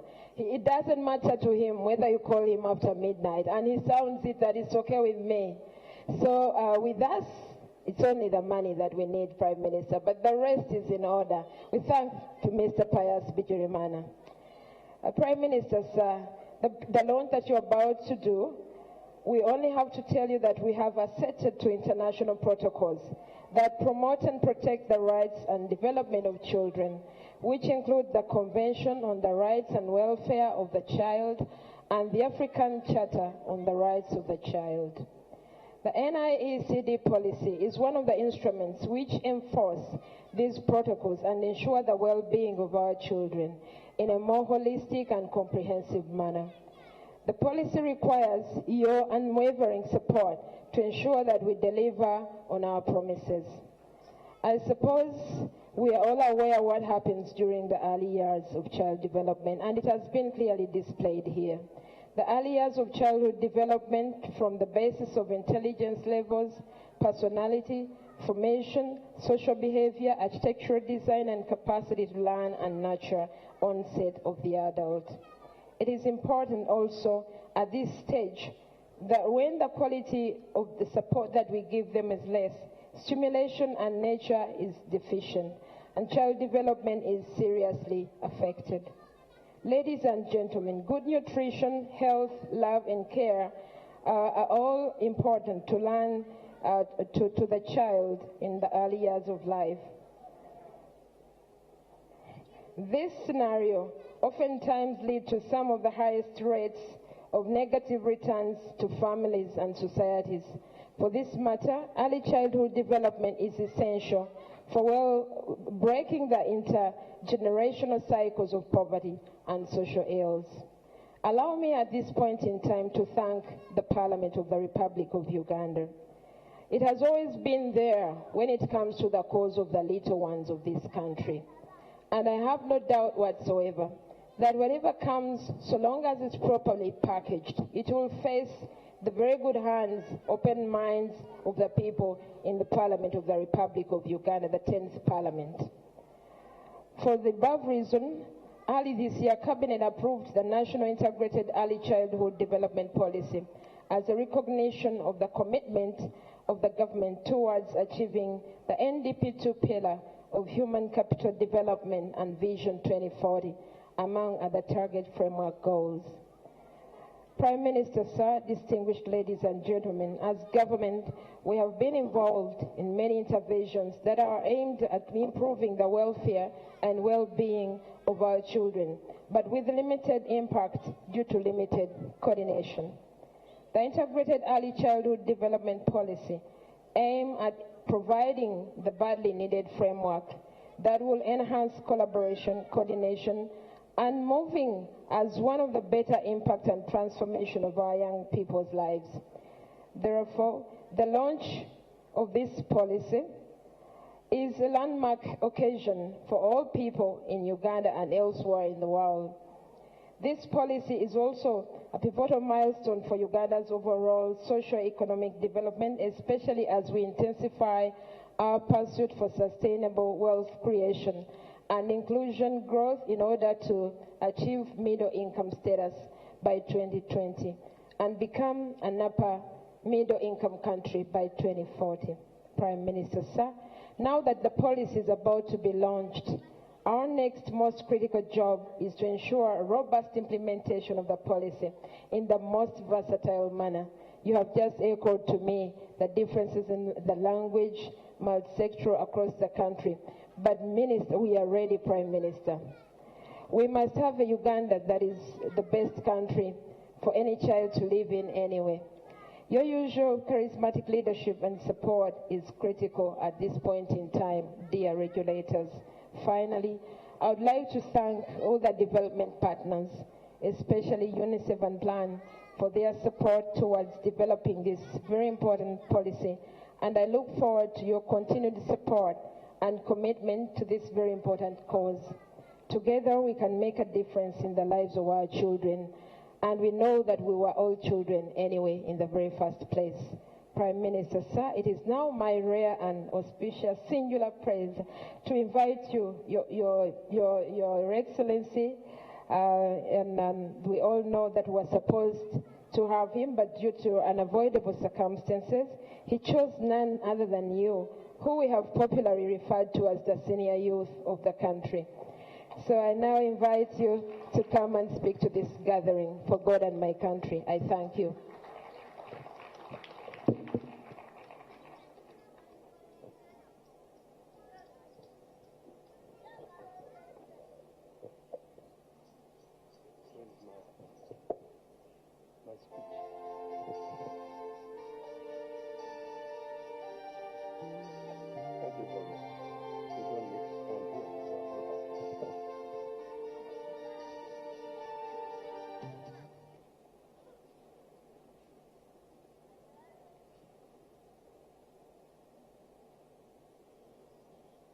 The Honorable Minister of State for Children, Your Excellencies, Ambassadors and High Commissioners, the UN fraternity, religious leaders, traditional leaders, distinguished guests, children's representatives, ladies and gentlemen. It was only yesterday. No, it was on a Sunday, because that's when we are fasting, and the following day was an Eid. So at about 4 o'clock, there were very many calls from the State House. And I said, hello, I had organized to have my Eid celebrations at my home, but now it appears some orders from above maybe are calling me to go elsewhere. But fortunately, when I stopped my car, and received the message, he said, no. We are sending you somewhere to represent me. But again, there is another occasion of children, which I don't know who will be around, because I wanted very much to be there, and I had not delegated any other person. So, yesterday again we were in cabinet, and there were some things that cropped up, and a few of us said, you go out and attend to them. And I was the chairman of that committee. So we were in that one until about 8 o'clock, until we finished all the things. And I found 8 calls, says, looking for me, because they didn't know where I was. Cabinet, we had finished. They thought me I was in Parliament, I was not there. And they didn't know where we hid to finish this job. So, and when the private secretary ultimately got to me, he sighed. He says, the president is very, there's an occasion tomorrow at 2 o'clock. He wanted to be there, but he just cannot make it. So he gave me instructions to hunt you wherever you are, to make sure that you go and represent you. I said, thank you very much. So I am here, not so much in my own capacity, but because I have got a load from the head of state, who is the president. But you will allow me that when you are given a baggage, which is heavy, you also take that chance, also to offload some of your baggage to the audience, because where could I have found you? And as the minister has told you, that I always challenge them that I am a senior youth. And an example to them that may be what these people discovered. I am here a living example. Because if you trace our origin, we also came from, but I think it's because we're allowed to come up, and that's why we are still current at this very younger age and a tender age of 81 years. Yeah? So indeed, our intention and our vision should be that people can live beyond 80 and still with a sound mind and still be relevant and be an example. So I think that is we have already in front of you a specimen of what your children should be.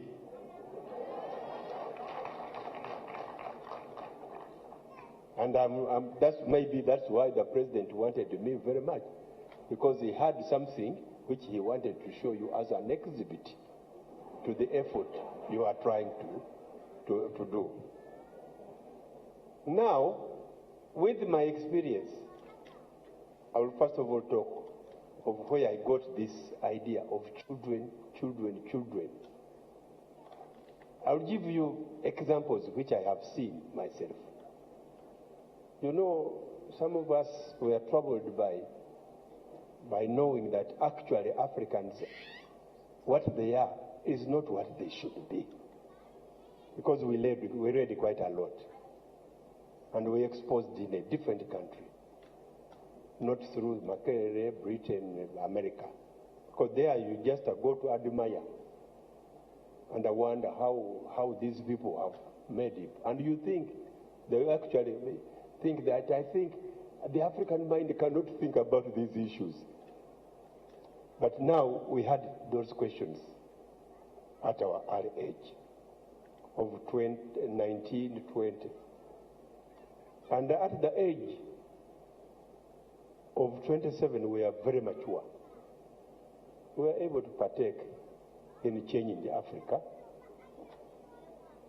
And we are able, at that age, to be able to confer with world leaders. But one thing which struck me during that time was my political mentor, Nehru. Because of his struggles, he never had the time to bring up a family. He only produced one child, and that is Indira Gandhi. And 19 of his years, because he lived up to 73 years, he was spent in British jails. But because of that one, he says the future of India is in the children. And he was said was the father of all children of India.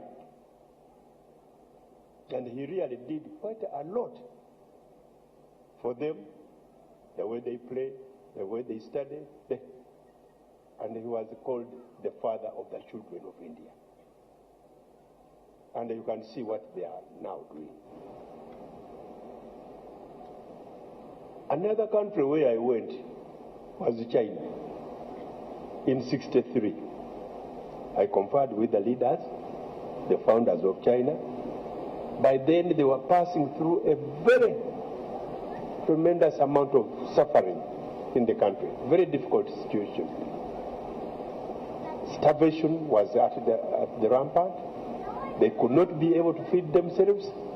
But when you could find the people putting a pole on one side and another one, and putting it, covering it with papyrus, not papyrus, but even palm trees, palm leaves as their residences. But you could go to all shops, but the most well-stocked shops were those of children. And then, when you go to the slums, you would find very robust children. And Mao decreed that nobody should take milk unless it is recommended by medical. But every child of China must take a pint of milk every day, because those are the future China. They are the ones who will be able to take China to another situation. I have lived it. Don't you see anything that is moving, but these Chinese steaming everywhere. These were the kids. I saw them. Even the leader sacrificed and had only one form of dress. The places of children where they play, they used to call them the children's palace. And once the child is there, he is really in a palace. They grew up, and now they are becoming a force in the world, not only politics but economics. So anything to do with the children, anybody who thinks that he has got a future, please pay more attention to the children. So I congratulate the ministry for coming up with this policy, and I'm impressed that everybody at least has touched his heart. When I saw the private sector coming in that fashion, and also the fact, this question of factor, right? For us, we grew up by private sector, because we were born the way we were born in the banana gardens. Was there a government? But then the children, because an occasion of a child being born was a big occasion, to the extent that the whole village could not go to dig that day, because they've received a member of the community. Now that is what Honorable Chiyinji and their generation are missing. And therefore, you need this policy to ensure that you are able to produce the equivalent, the people of the president, the people of the Kirundas, so that you can be assured that your generation will not be a waste or a lost one. I think with those few words, can I allow me to return to the body, to the message of the president, so that we can wind off and each one goes and ponders over what you have seen, what has been talked to you, and then each of you begins to implement. Don't wait for another person. It is a program personal. It is executed by your wife and yourselves. And therefore, you are the primary causes of the future of this country.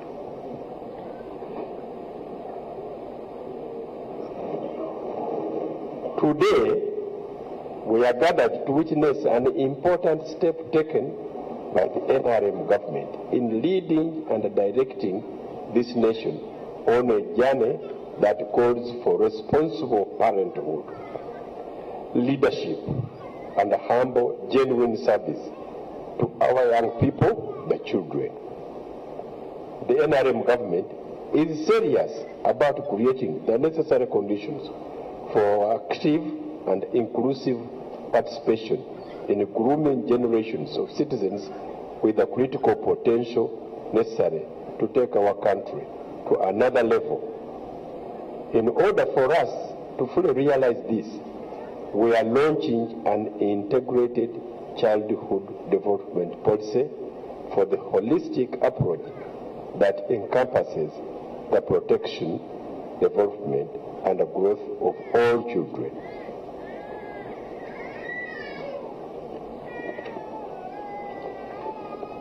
It is essential that in order to bring about genuine child transformation, the partnership between the development partners, the stakeholders, has to be of acceptable quality and on equal balance.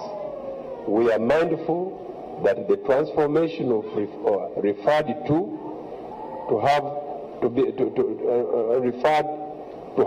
be child-centered, welfare-focused, and quality control-oriented.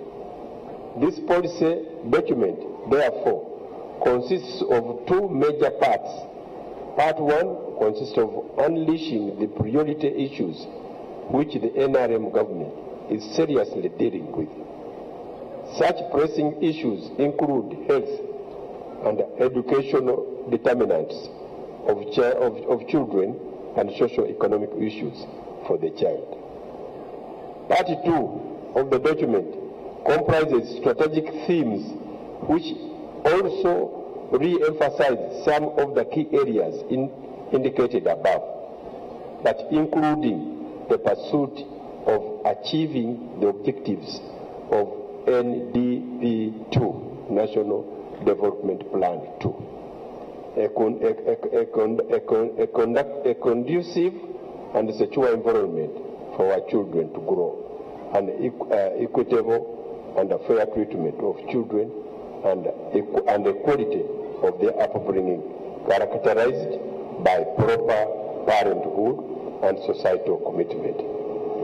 The policy contains the serious intentions of government on many important issues which we hope should impact on improving the lives of our children. We present to you realistic and achievable plans and policies.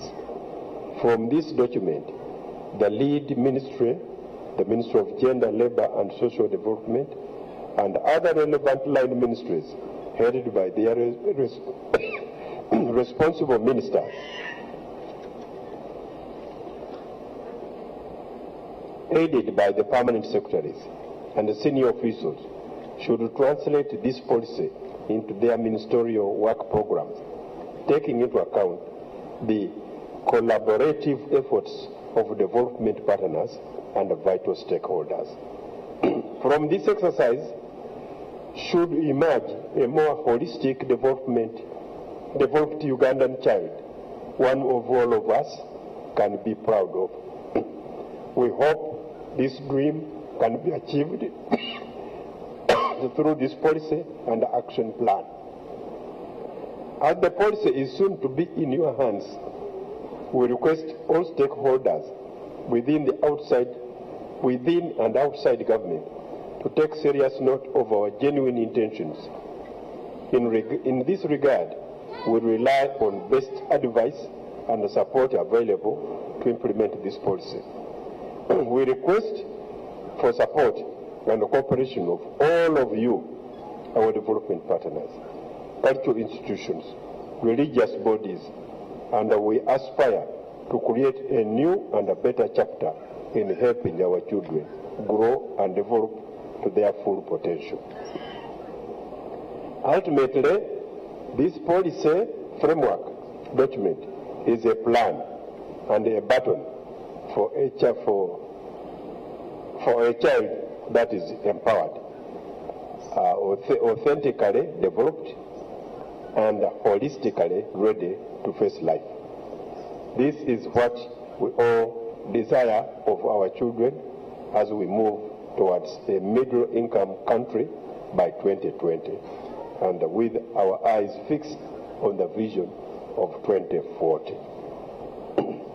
Finally, let me emphasize it here for all of you to note that as a matter of urgency, we must have an integrated ECD services package for every child in Uganda as a critical and fundamental strategic step towards achieving Vision 2040. To ensure that this happens, we must have at least one quality ECD center in every village. You see, I'm quoting areas which have really transformed, you know, where you don't find contradictions.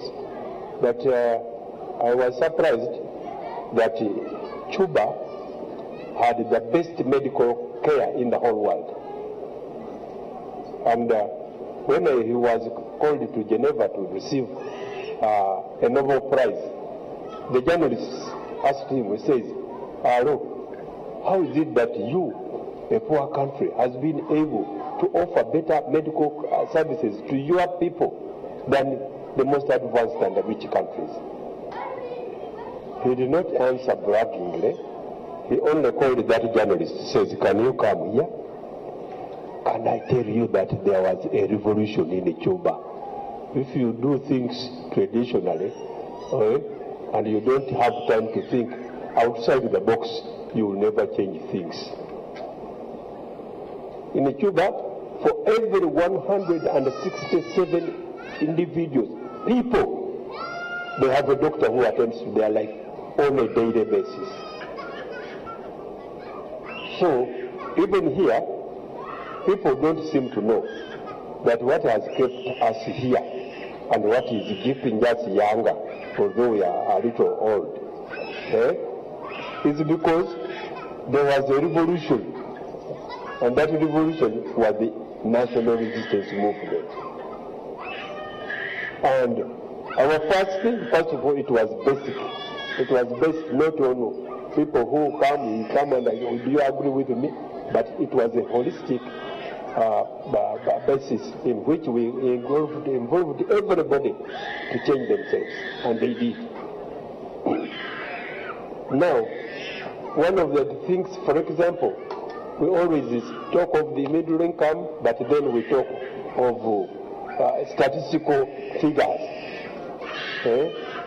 I was telling my people, I was taking some of my people in Kenya. They say Kenya was grouped as above the poor countries. No, I'm all right. The poor countries. And they say you are now more developed. I said, by the way, do you really believe I was talking? Do you really believe that you are better off than any of your friends in East Africa? You are richer. If you are richer, then why do you have Mathare?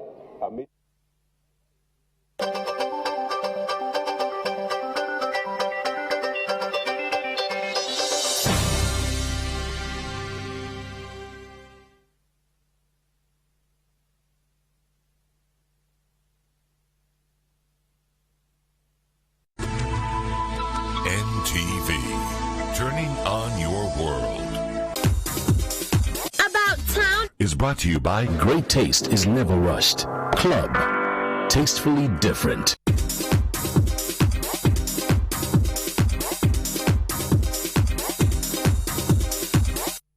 About Town is your social friend that brings you up to speed with everything about your city or town in entertainment, sports, leisure, travel, fashion, lifestyle events, news, and so much more.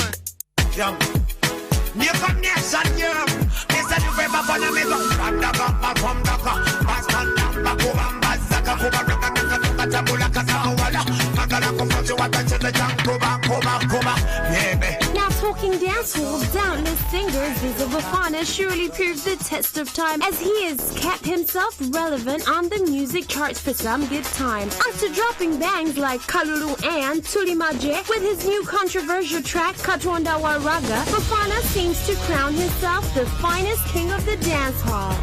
Katonda wa Raga, so what Katonda wa Raga, ain't it?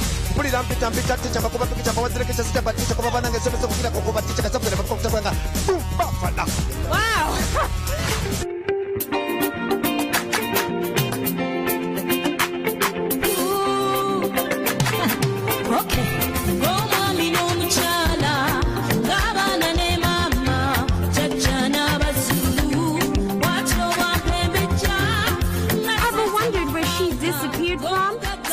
Gospel artist Julie Sasida is also back and slating something for her dear fans. Cooking for now, I have my new song, my single. It's called He's Able.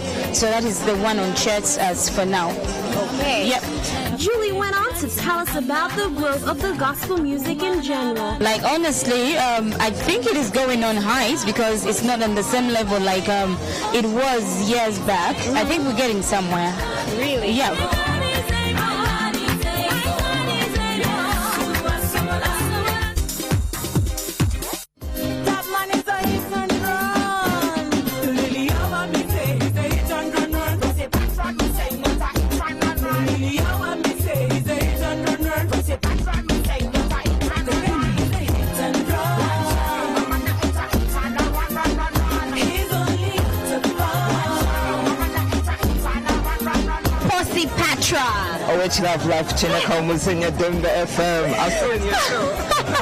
And on the other side, radio host Fosi Patra unfolded why she named herself so. I think it's just coincidental. Okay. But, well, most important, like, because there's this daughter's maid, known as Patra. They think I got that name from her. Well, she's my inspiration when it comes to music, the Jamaican music. Okay. But my real name is Patra, in full is Patronella. Wow, okay, that's unique. Fosi Patra, who initially used to hit studio and record songs, but later called it quits, explained why she did so. Not really talking, but because of my tight schedule, like I told you, I couldn't like get to music, get to my wife. Come on, girl, I thought you could fix it. You're supposed to be that. Because basically I was also working on TV. I used to work with, I'm not going to say it here, but I used to work with some TV. And I was singing, I was on radio, it was hot too much. And more to that, news reaching to us indicates that the hot, sizzling, sexy Chitone singer Desire Lizinda has recently acquired a new house. It's not long ago that Desire opened up a boutique at Chum Towers, plus a lavish birthday that she threw, and now a new house shows that she is still making wonders. Apparently, Desire's new house is located along Entebbe Road in Lueza Estates, and the person behind the new investment is none other than Desire's longtime close friend, Jack Pemba.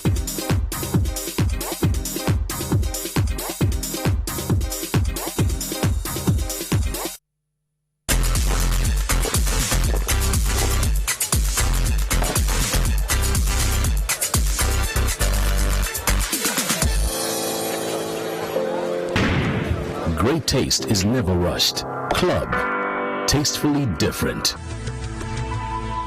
NTV, turning on your world.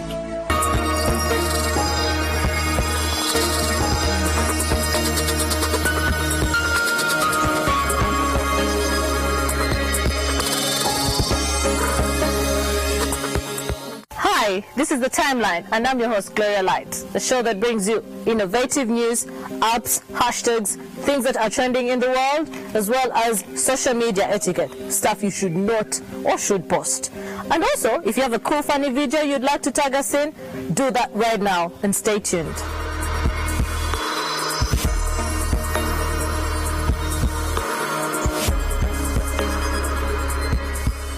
Ochikolocha, the part where we talk about social media etiquette, do's and don'ts of social media. Just because no one gave you the rule handbook on what you should or should not post does not mean you should go out there and do things yeah? So the other day I logged into Facebook, check on the news, find out what's happening, scroll, and then I see a post that says, type amen if you want to receive blessings, or scroll if you hate Jesus. And do you know what the image was? A beheaded child. Of course I'm not going to share this or type amen. Okay, it's sad, but I'm not going to do it, yeah? And then people lately, they just get random kid pictures, and then they tell you, if you do not type amen at 11:55 a.m., something's going to happen. Are you a prophetess? Who gives you the right to do things like this, yeah? And then, I mean, who died from not sharing or typing amen? Who died? Really? Who? Speaking of social media etiquette, please, if you are angry, stay away from Facebook, Twitter, Instagram. Let us not overshare. Let us have some mystery, okay? Layla, you came online, you shared all this stuff. Baby girl, when you're mad, keep away from your phone. Find a corner and sit down and chill, yeah? For instance, who else? Salvador says he loves you, but guys, when you're emotional, stay off social media. There's some things that just can't be forgotten. The internet does not sleep. What goes up does not come down. Christopher Thomas posted funny stuff about the royals. You can see he'll never get a job in Uganda. So be careful. Watch what you post and think before you post it.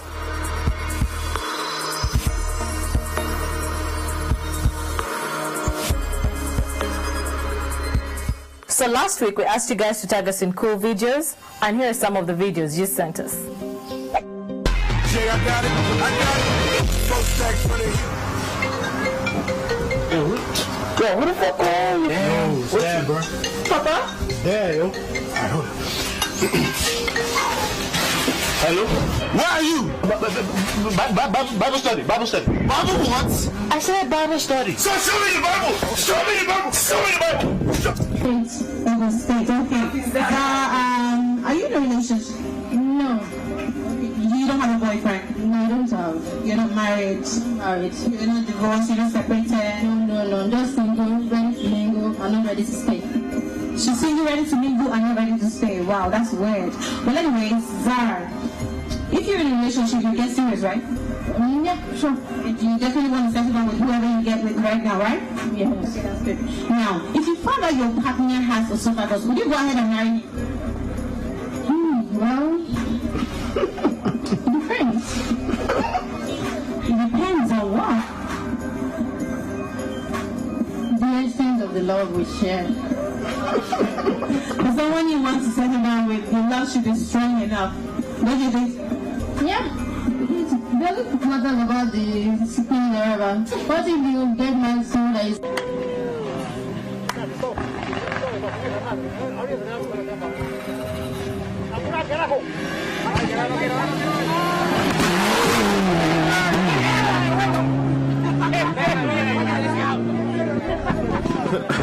That was the luckiest dog in the world.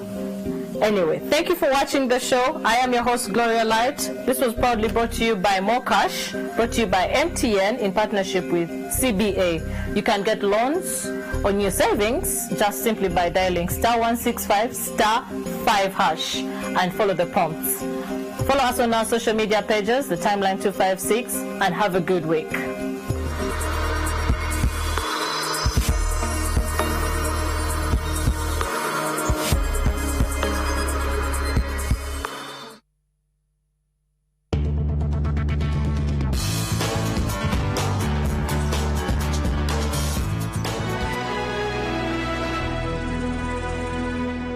Save and borrow money with more cash. To save, dial *165*5#. Select more cash. Select savings. Select deposit. Enter amount you wish to save. Enter your PIN. With more cash, it's possible. Chisoka.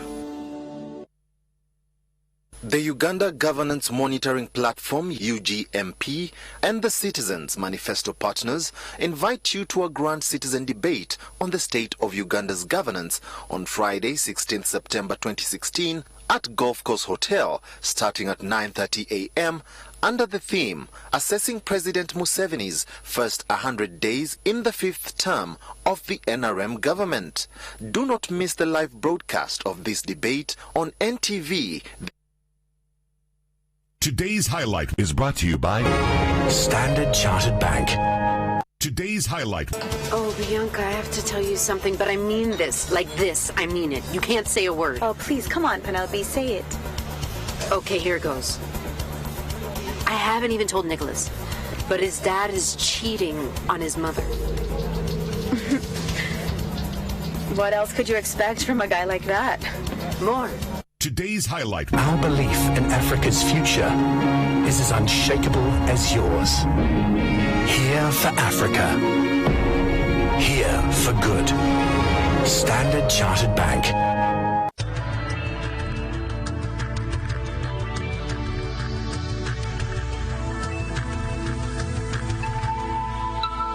This is NTV.